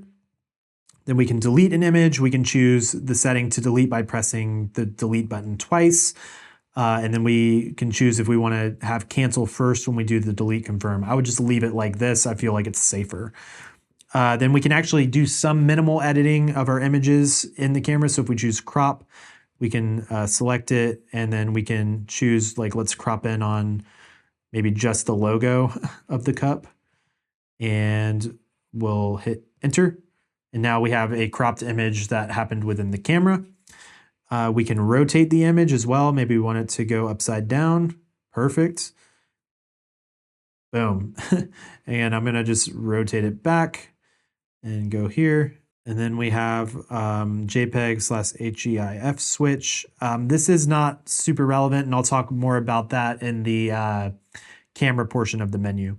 All right, going into viewing, we have the continual play for time-lapse videos and the play speed for time-lapse videos. So you can adjust those as needed. Again, that's only going to be really messing with that type of stuff. And then we also have the slideshow. So we can enter the slideshow and it'll play it. This could be handy if you're trying to run an HDMI out to the TV to show some people a trip or something. Then we have the playback options. There's the image index. So when we're in the playback viewer, we can choose 9 or 30. I personally like 30 because then I can just see more of my images at a glance.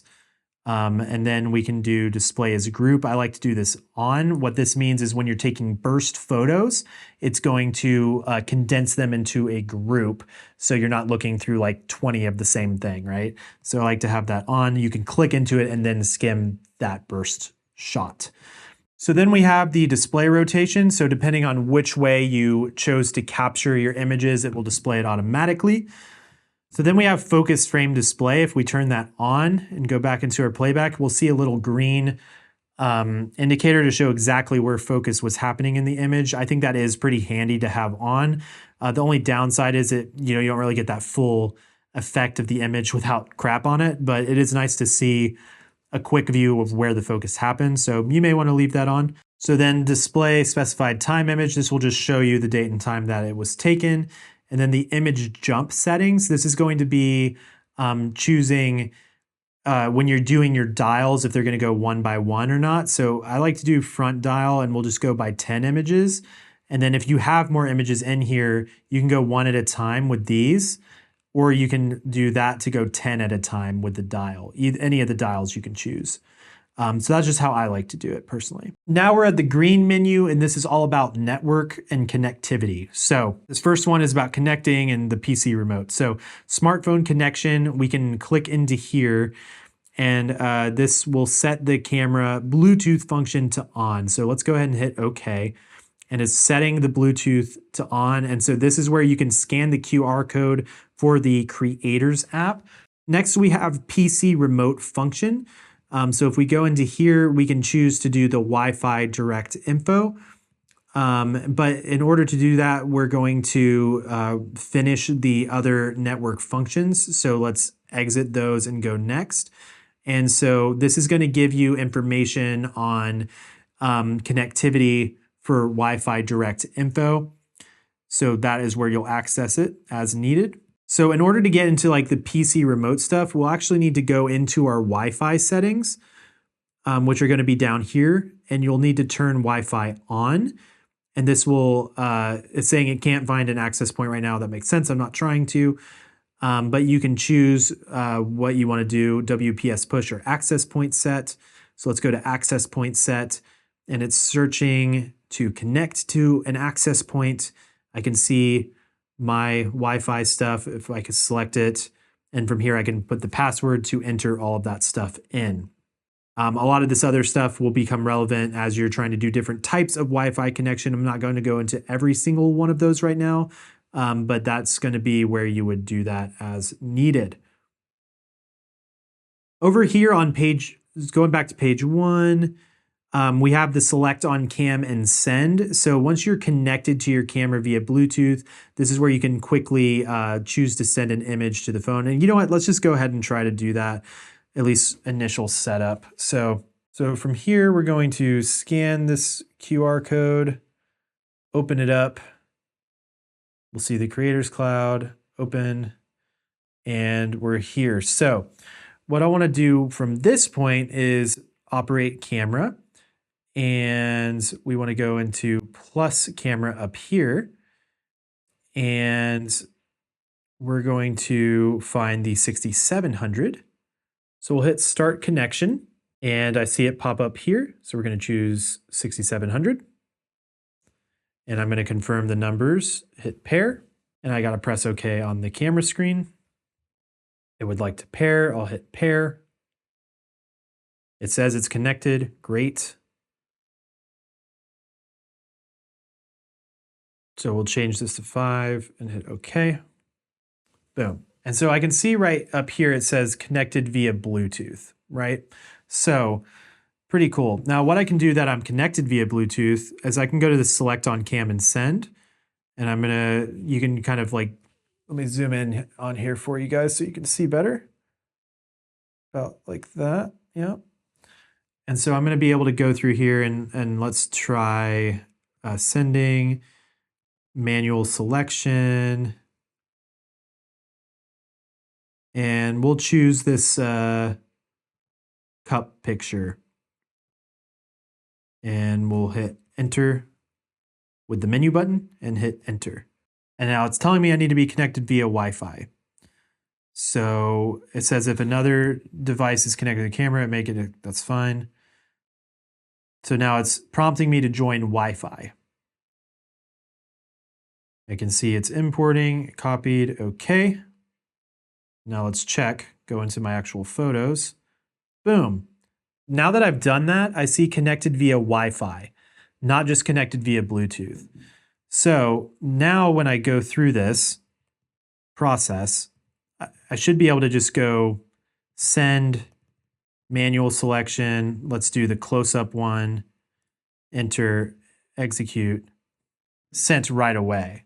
So when I'm connected via Wi-Fi, I don't have to go through that process. Now I can see I have this image straight away. This one I had to go through a few steps, but once I was connected, it's easy. So that's one thing to kind of watch out for, is just how are you connected? Is it via Bluetooth or Wi-Fi? The next page is all about streaming. So if we go into USB streaming, this is where we can choose the resolution for when it's connected to the computer to stream. So this is something really important to note if you're going to be doing a lot of streaming. It's not necessarily going to pull the video resolution settings that you set up earlier. Whatever is set to this streaming resolution settings is going to override that over USB-C to the computer. So for here, we want to go ahead and change to 4K 30. And this is where you can choose, do you want movie recording during streaming?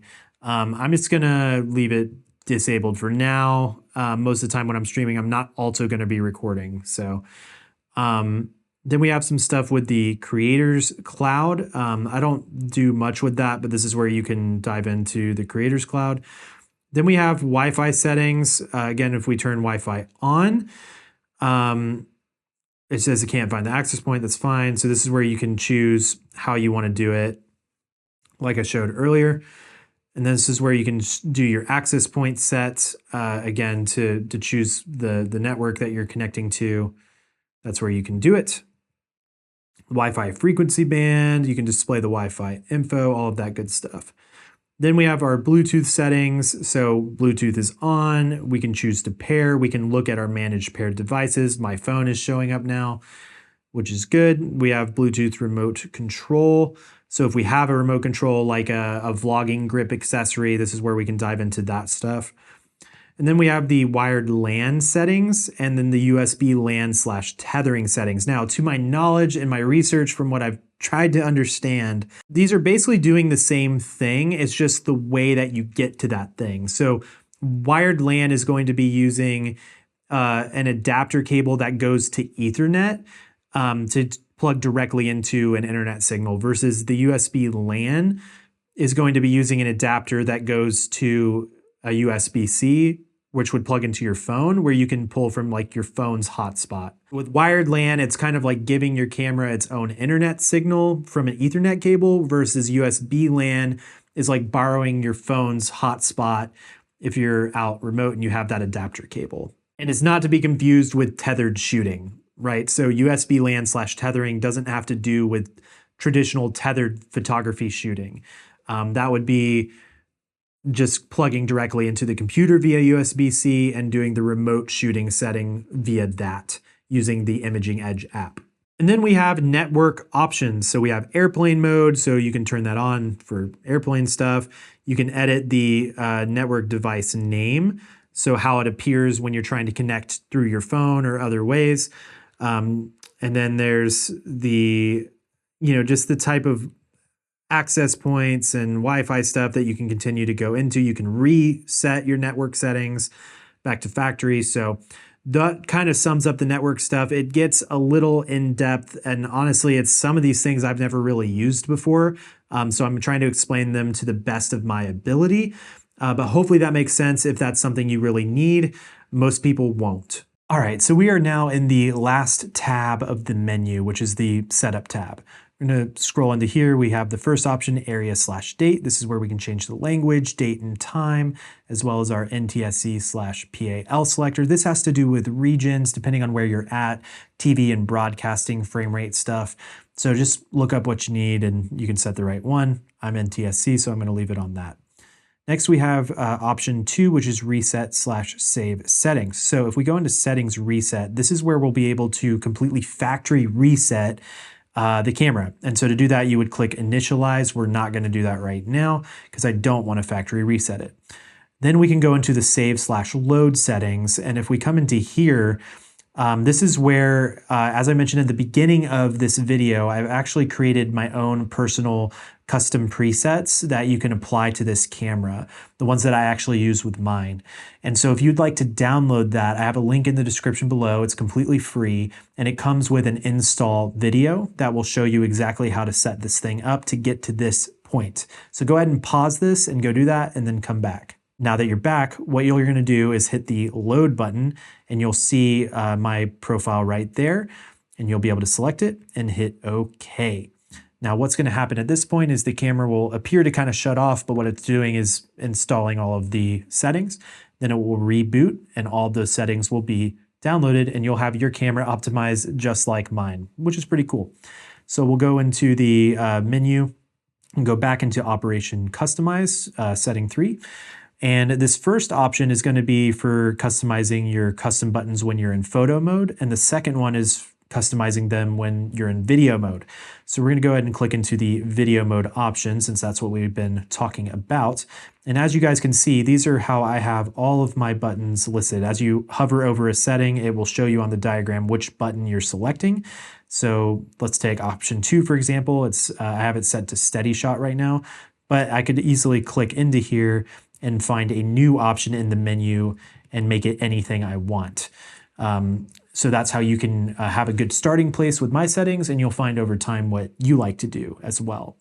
So I just want to walk through what mine are so you can be familiar with them. So option number 1 is subject recognition in AF. So this is a way to quickly toggle that on and off.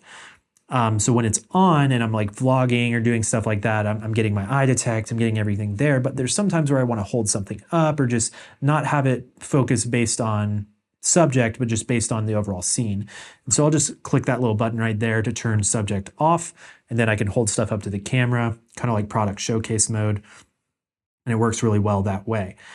Moving along, the next option is Steadyshot. I like to be able to toggle that on and off depending on if I'm doing tripod stuff or holding it. So I currently have that set to there. with this camera. And then picture profile I have down on the trash can icon. I like to have picture profile accessible because a lot of times I'll like to go to standard mode just to get a really more vivid sense of what the colors are doing when I'm trying to dial in my white balance. And so I kind of toggle back and forth sometimes. Then I have my center button here. This is following right now what my photo presets are doing. And what this is doing is essentially forces center focus if I need to do that real quick. And then I have my focus mode, so I can easily change if I want to have autofocus or manual focus by that side button. And then I have ISO here, which is just following photos. And then the bottom button is for white balance. So when I click that, I can easily go in here and change my white balance, which is handy. That's something I'm changing quite a bit. And then, so I have focus magnifier set to the record button. And so this is just where I'm used to having it on other cameras. And the cool thing is this record button is fully customizable. And then you're able to make your shutter button be programmed to be the record button. So if you have my settings loaded up, that's how it is right now. And you can change that, of course. But the reason I like that is because the shutter button is not a custom button. It can only take pictures or record. Whereas the record button can do almost anything. And so doing it this way, you basically get an extra custom button, which is why I have it set the way that I do. So I have it to the focus magnifier mainly for when I'm doing manual focus things. Then I have the switch focus area. This actually is a setting that not all the Sony cameras have, and it's a really handy one. I wish they would have that, but I can basically set my focus areas and limit them and then toggle them to the ones I want. So I basically just have it to wide and center fix. So I can easily toggle between those two things, which is handy, especially for video autofocus. Then I have the lens with the Sony lenses, the custom button, that's set to clear image zoom. I use this all the time. It's super handy. I can just basically push this button and then I can do clear image zoom and then I can push it to exit it. And then we've got the dials. So these are right now following the same for photo, just so they're consistent. So the front one I have set to exposure comp. The back one is set to aperture, and then my control wheel is set to shutter speed. And that's just how I prefer to have it. All right, now we're gonna talk about the custom key settings within Playback. So we're gonna click into here and we can see we have, following from photo and video mode, and then we have rotate, and then over here we've got rotate and following as well. So you can set that up however you like. Honestly, don't do very much in the playback menu at all. I'm pretty much just shooting, taking my SD card straight to the computer. So I don't do a lot in there personally. Then we've got my function menu settings. Now this is pretty optimized. So we can talk about the video mode first. So I basically have the audio levels, so I can easily get to those. I've got my focus mode. I've got my focus area, if I want to have touch operation or not, my audio signals, how fast autofocus transitions, because I may want to change that quickly. My Steadyshot settings, again, just another place to quickly get to it. Subject recognition in AF, and then if I want to change the target, if I want to do my peaking display and what color, and then I have the subject sensitivity shift there. So that's how I have my function menu set up. On the flip side, in photo mode, I have my drive mode right there. I've still got my focus and wide settings so they feel familiar. Same with touch and silent mode. And then I have by flash mode, so that just depends on if I'm using flash. Steadyshot, basically everything's meant to mirror it pretty much exactly, and then I have the shoot mode there at the bottom. So that's just how I like to have mine set up for my photo and video function mode. Different settings for still and movie, so you can choose to have that set up. And you can choose which settings are different for stills and movie. Now, I have all of them different right now because to me, when I'm shooting stills versus shooting movies, the settings are just so different. Like I always try to have my shutter speed be double my frame rate, or I always try to, do certain things like that are just different. So some people you may want it to be where I'm in photo and I switch to video and those same settings are there. I just don't like that because the settings I almost always need them differently. So that's why I have all of them set different, and that's how you can achieve that. Then we have the display screen. So you can do in the monitor, you can choose what things you want displayed, and then same with the viewfinder, just like what you want displayed. So you can toggle through and kind of customize it how you would like. It's just about information and how you see things. Record with shutter. This is the important one. It's already on because you loaded up my settings, but that's how you get the shutter button to actually be the record button. Zoom ring rotate. This lens doesn't zoom, but if it did, you could choose which way it rotates when you turn the zoom, depending on the type of lens and if it's a Sony lens. Then we have the dial customize. So if we go into video dials, again, we can see the dials right there, which we've already talked about. My dial settings, you can kind of choose all of that stuff there. It's more of the same. And then you can choose if you want the aperture or shutter speed reversed, which is cool. So you get to learn what you like. This is just how I like to have it set up. Okay, so touch operation is just on or off, and then touch panel / pad is going to be choosing if you want the screen to work as, you know, your traditional touch panel, or also when you're using the EVF, you can use it as a touch pad where you can use your thumb and kind of like drag around your focus points, or you can choose it to both. So for now, go ahead and try doing both and just see if you like it. Within the touch panel settings, there's the shooting screen, which you can turn on or off completely. So if I turn it off, all of those icons are now gone, no matter if I swipe in or not. And then there is the footer touch icon. So if I turn that off, all of the footer options now cannot be touched, which can be nice. And then there's the choosing what swiping left and right does on the camera, if swiping up will open the function or not. And then the touch function in shooting, you can choose kind of what it defaults to. And then if the monitor flips, do the icons flip or do they stay the same? Depending on where it is, you can customize what your preference is there. And then you have your touch pad settings. So can it operate when you're vertical? Is it absolute or relative? Just kind of like how does it respond? And then are you operating the whole screen or just a certain area? This could be handy, like if your face is kind of touching the screen, you may want to only designate one area of the screen for the touchpad, which is pretty cool. So yeah, for now, I'm going to just do touch panel only because I never really use it that way, but it's cool that you can. Then we have accessibility options. This is where you can get into the screen reader where it will actually like verbally read you settings. And then there is the Finder / monitor settings. We can select the Finder and monitor. So if we only want to see the monitor or only see the viewfinder, or if it will auto detect. So if I do only the monitor, now I'm not going to have that issue where if I hover over the viewfinder, but I also won't be able to use it really. So what we'll do instead is leave it on auto.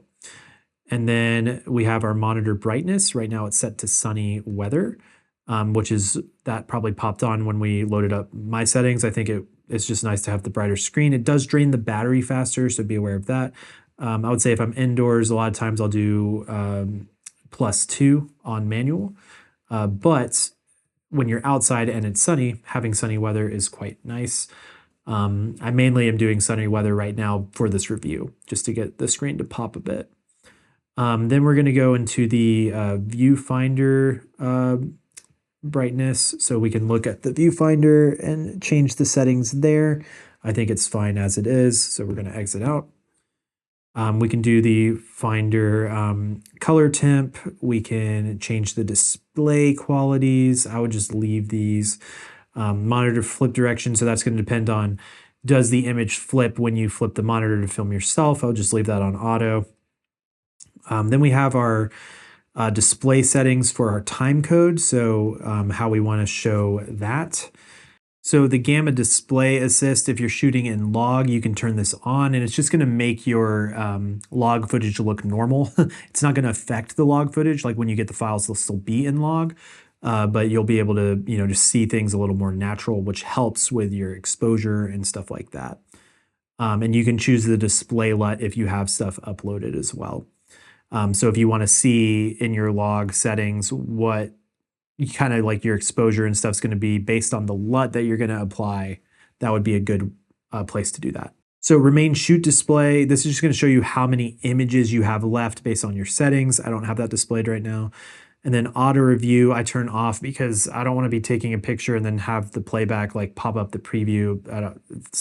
It's too slows me down. I don't like it. So the shoot mode select screen, this is just going to allow you to have a little kind of touch display interface screen to switch between your photo, video, and S&Q modes. So you can choose to display that or not, but we have the switch, so I usually just do that. All right, so then we have the auto monitor off. So right now I have the monitor set to just not turn off, which is what I prefer. And then you can do the power save start time where the camera will kind of like go to sleep in a sense. And so you can choose how long that is. I have it set to 5 minutes. You can do power save by monitor, so both linked. So if you flip the monitor closed, it will enter into the sleep mode. And then we have our auto power off temp that we set at the very beginning. This is where you can change it manually. Definitely put that on high so you can record for longer periods of time without getting overheating. Then we have the volume settings, just how loud playback is going to be. We have our 4-channel audio monitoring, how we want to configure that. Again, right now we don't really have a 4-channel thing set up, so it's not really applicable for that, but this is where you can change kind of your audio channel stuff. And then we have our audio signals. Right now I have it set to off just for the sake of this tutorial. I didn't want it to be loud, but I'll go ahead and probably turn it on. Just depends on your environment. A lot of times I like to leave it on when I'm just filming by myself or just here in the studio. But if I'm going to be in a live environment or something, I like to turn that off. But I also have that available on the function menu. So, all right, then we have USB. So this is pretty important. It's going to depend on what you need. But when you plug in a USB cable, you can choose to select when connect, which basically means a menu pop-up will come so you can choose for sure what you're wanting to do. For example, if you're plugging it into the computer, you may want to be plugging it into stream, or you may be wanting to transfer files. And so you can choose based on the task at hand. Or maybe you're doing tethered shooting. You can choose PC remote, whatever you're needing to do. This is where you would choose that. I like to leave it on select when connect, so no matter what I'm connecting it to, that menu will pop up and I can then choose, rather than having to manually choose in the back end every time. So USB LUN setting is going to be essentially for dual card slot cameras, from what I can tell, and it's kind of like when you plug it in, how does the computer read and receive that? Does it see both cards? Does it see one?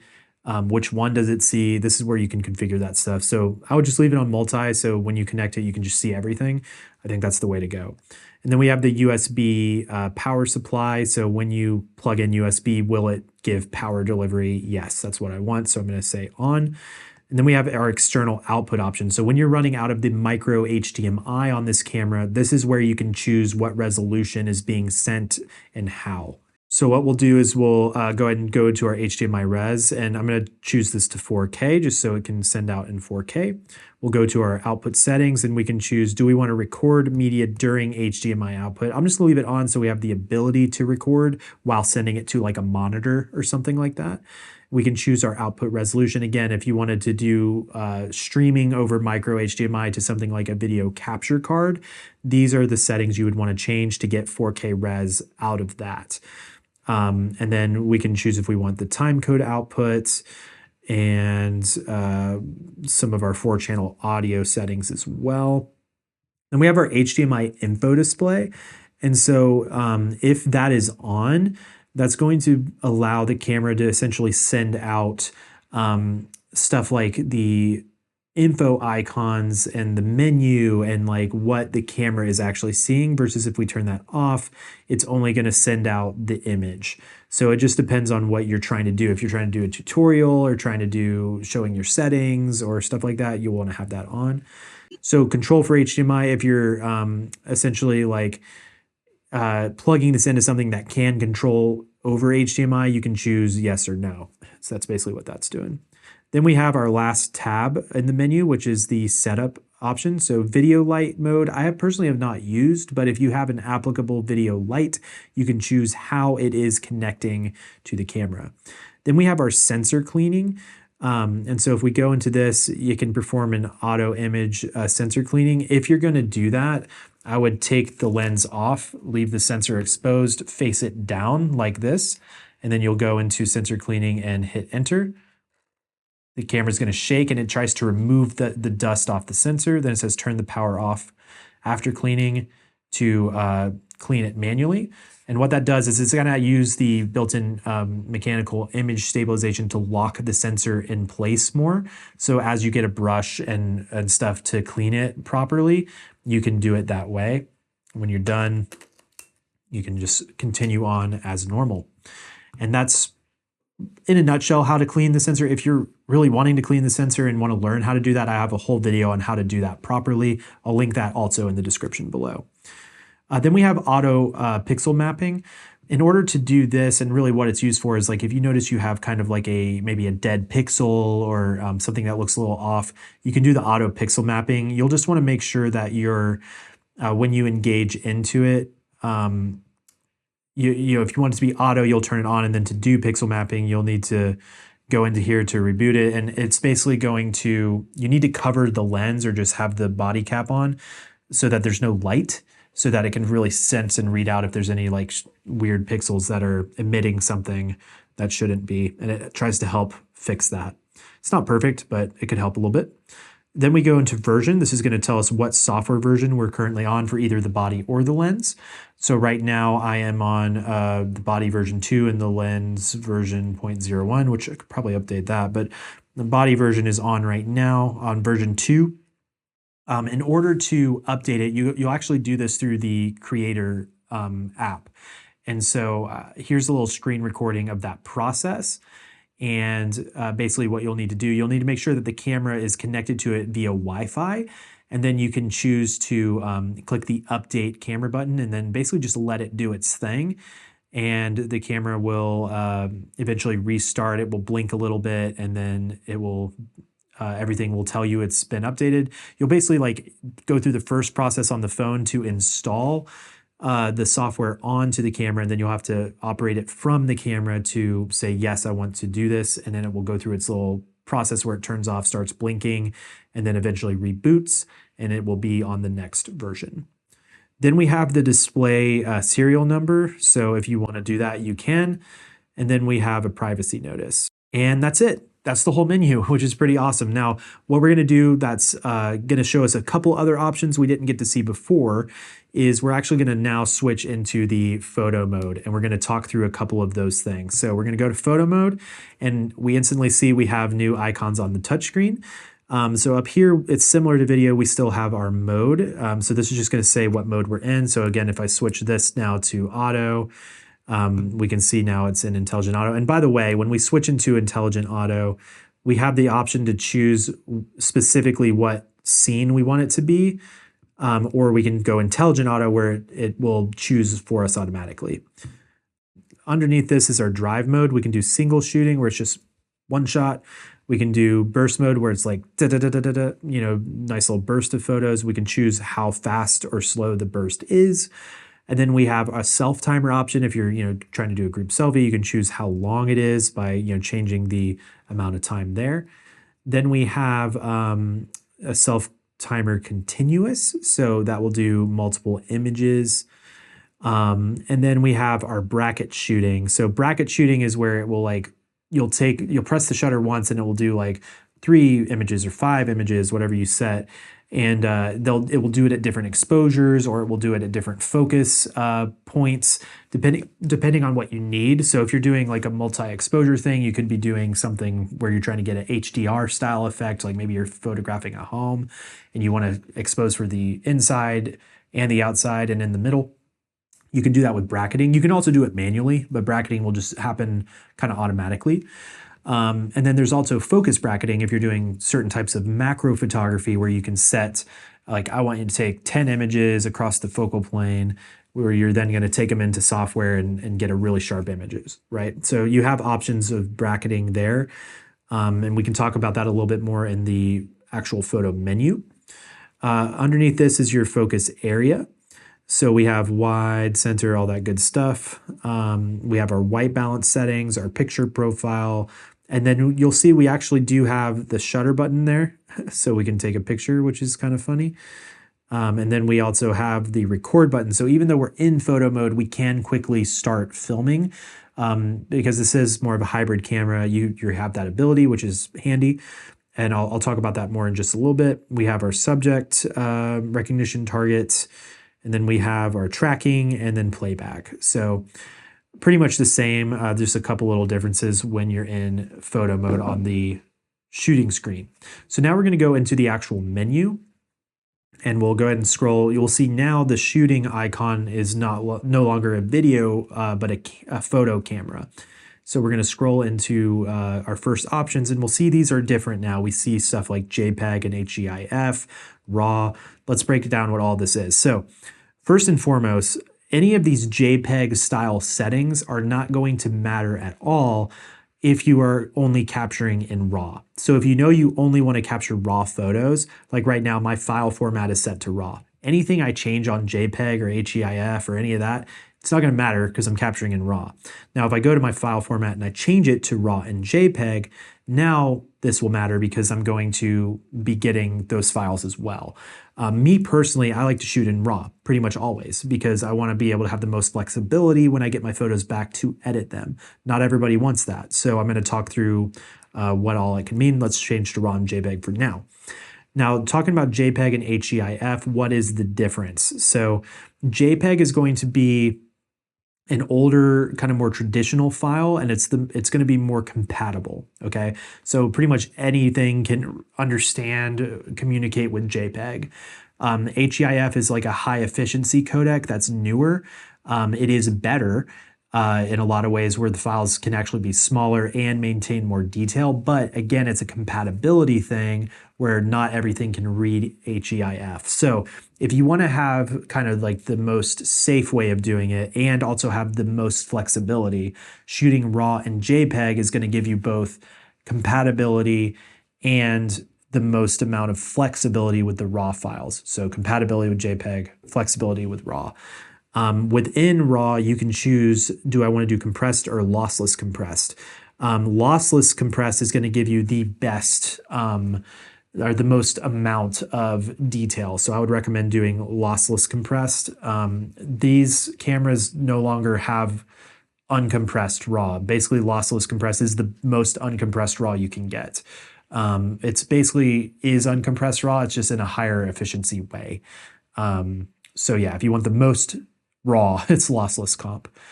Then we have JPEG quality. Again, I don't really mess with this that much, but you can choose what do you want from there. It's just going to minimally change some quality stuff. You can choose the size of the JPEGs. I would go ahead and leave it on 26 meg. If you're going to be doing JPEG, it's going to be the best JPEG you can get.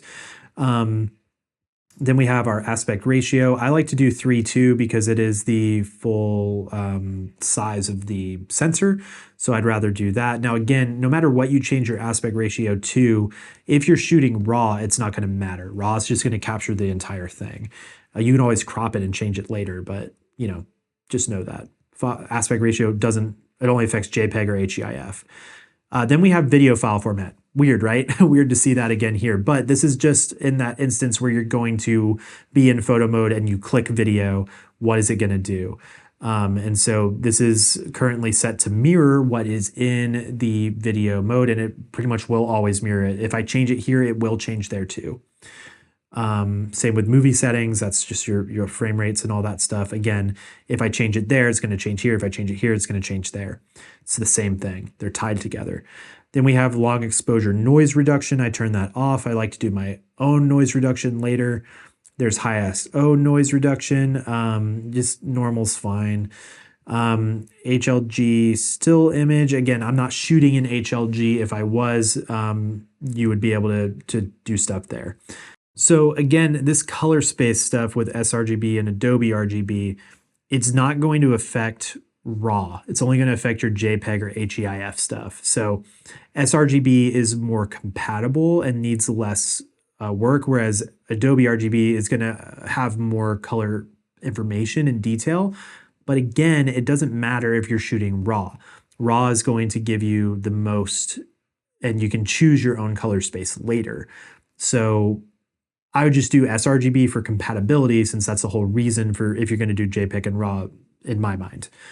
Then we have lens compensation. That's the same as the video menu. File. I think there's a little bit more information here with the copyright info. If you want to do some copyright info for your photos, you can do that. And then you can also choose like this select record folder. So if you want to have a specific folder within the file structure of your SD cards, you can do that and kind of create all that stuff here in the photo mode. We talked about on the shooting screen a little bit, but if we go into our drive mode, we have our single shot, our burst photos, selfie timers, and then we have our bracketing, which again, we already talked about. Now, if we go deeper into the bracket settings, we can choose, do we want a self timer during bracket? That can be handy for certain types of like macro style shooting where you want 0 vibration. So you want to touch it and wait for it to start. And you could choose the order of the bracketing. 0 would be, this is my set exposure, and then it's going to afterwards do a minus and a plus, so lower exposure and higher exposure. And then there's the focus bracketing settings, focusing from 0 to infinity. Are you smoothing the exposure? What kind of intervals are you doing? You can mess around with all of that as needed in the bracket modes. And then there's the interval shooting function, which is really frustrating to me, but it's helpful for certain things. So if you're doing a time lapse, manual focusing, doing all that stuff, it could be useful. But if I turn this on, I can do my start time. So once I press it, how long does it take before it starts? I have it set to a second. The shooting interval right now is it's going to take a photo every 3 seconds. And I wanted to do 30 shots. And this is the sensitivity of AE tracking and, am I using mechanical shutter or electronic, all that stuff.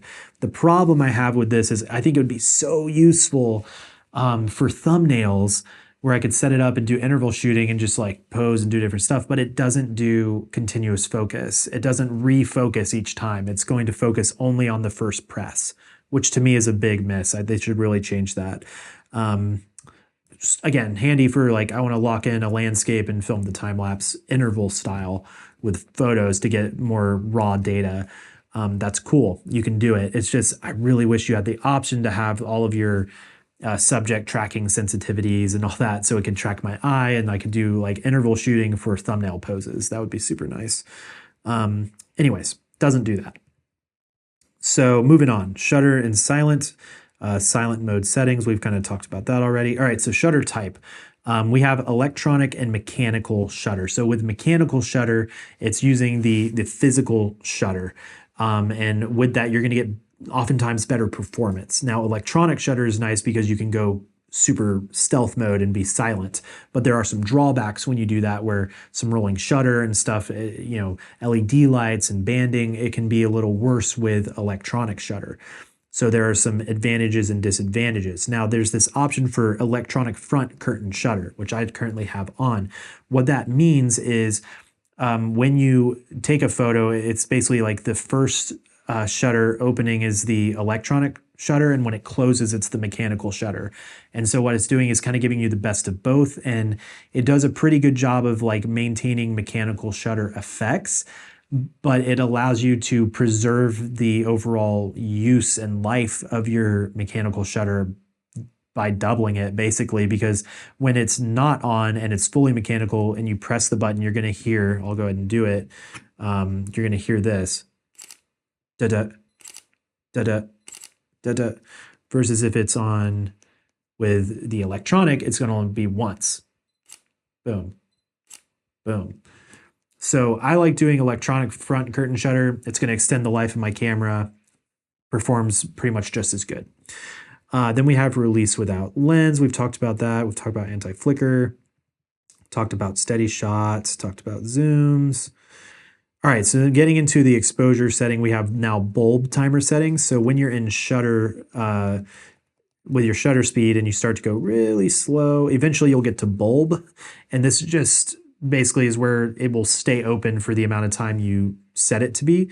So if I go into bulb timer, I can choose, right now it's set to 60, but it can go all the way up to 900 seconds. So depending on how long you want your bulb setting to open the shutter for, which could be good for really long exposures, maybe astrophotography, stuff like that. Okay, so moving on from there, we've talked about exposure comp, metering, just trying to find the new stuff. Okay, flash, this is a whole new thing. So flash, pretty much all of these settings are, most all of these settings are going to be pretty much applicable when you're using a native Sony flash or a flash that communicates via the MI shoe. Where you can take advantage of some of the stuff. If you have an older flash, like a manual flash, you can still use it, but it's basically just going to tell it like fire or not fire. It's not going to get into all of these details. Now, I don't actually own a Sony flash right now. I don't do a lot of photography in that way. But if I did, this is where I would come and be able to mess with all that stuff. Again, I don't know the most about it from a true have used it, but just knowledge-wise, this is pretty much what you would do and where you'd go to adjust that stuff if that's you.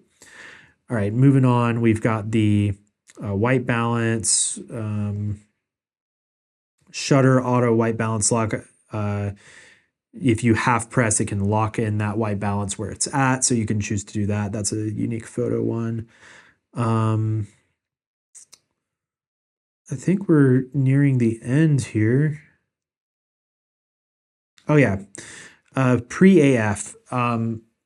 This one's kind of confusing because if you're shooting an autofocus continuous, it kind of doesn't really matter that much because it's always focusing. Pre-AF is basically when the camera focuses even before you press the half shutter or full shutter, either one. It's like kind of already pre-autofocusing. Now, the main difference between this and autofocus continuous is in pre-AF, when it's on, the physical lens focus will be preemptively shifting. When it's off, autofocus continuous, the camera is detecting it, but it will not physically move focus until you half press it. So it's basically like in one mode, it's ready for you to be in focus, and in the other mode with pre-AF on, it will be in focus. But pre-AF will drain the battery faster, so I like to leave it off. And again, going into the setup menu, you can go Operation Customize, and this is where you can customize all of your photo settings. Now, the only other thing I want to mention is S&Q mode. When you switch that dial to S&Q, you're going to be met with these settings. So you can choose S&Q motion or time lapse. Let's first talk about S&Q motion. When you click into here, it's going to pull from the settings that you've chosen preemptively already. So if you have set it up to be, I want that 24 frame project timeline and I want it to be 120 frames a second, that's what it will do. Now you can also use memory recall within these modes respectively. So for example, when I switch to 1, it's going to be 4K 60. So if I film my hand real quick, boom, I can actually go into Playback and watch it in real time, and it will be in slow motion. Now, if I go to setting 2, it's now in 120 frames a second, so it'll be even slower. So I'll hit record, boom. We'll play that back. This time it's actually going to be even slower. So that's 4K 120. But yeah, you can customize that as you want. I don't really use S&Q, and the reason why is because it's cool that it can slow it down in camera, but the trade-off is you don't have any audio. So what I like to do instead is on my memory recall options, I go to my video mode and I have my dial 1 set up as normal speed, dial 2 set up as 4K 60, and dial 3 set up as 4K 120. And doing it this way, what it allows me to do is to capture those things with audio. Now, it's not going to slow it down in the camera, but I'm going to be able to slow it down later when I edit it. And so to me, it's worth it because the overall quality is like slightly better, and I also get the audio, which is super handy. So while you can use S&Q for slow-mo and it's fun to watch it back in real time, and it can make your workflows faster in that way, I really dislike the lack of flexibility of the audio and then even just having the regular speed style clip too. So That's my 2 cents on S&Q. Now, the other part about S&Q is you have the time-lapse mode. So if we go into here, this is where you can actually do some built-in time-lapse style stuff. So again, I'll go to memory recall 1, and this is going to do a time-lapse, and I believe it's recording, yes, every, I don't know how long, but it's basically when I hit record, you're going to see here, it's showing me that I am doing 1 second intervals, and so far I haven't quite recorded a second yet. I'm getting close. I'm about 75% there. And just a second. Now I have recorded 1 second of footage. And so again, it's time lapse, right? It's going to take time. But as I wait for this to happen, when I change modes, it's going to change that 1 second interval. So let me go ahead and do that. I'll go to setting 2. And now when I hit record, I have 3 second intervals. So it's going to take me longer to get to the 1 second of video footage. You can see it counting down. It's capturing a frame. Boom. Counting down, captured a frame. And I can see that it is recorded. So they're just different. I have that set to different intervals. And I believe this one is 5 seconds. Yeah. So that's how I have the S&Q time-lapse recall setup is 1 second intervals, 3 second intervals, 5 second intervals.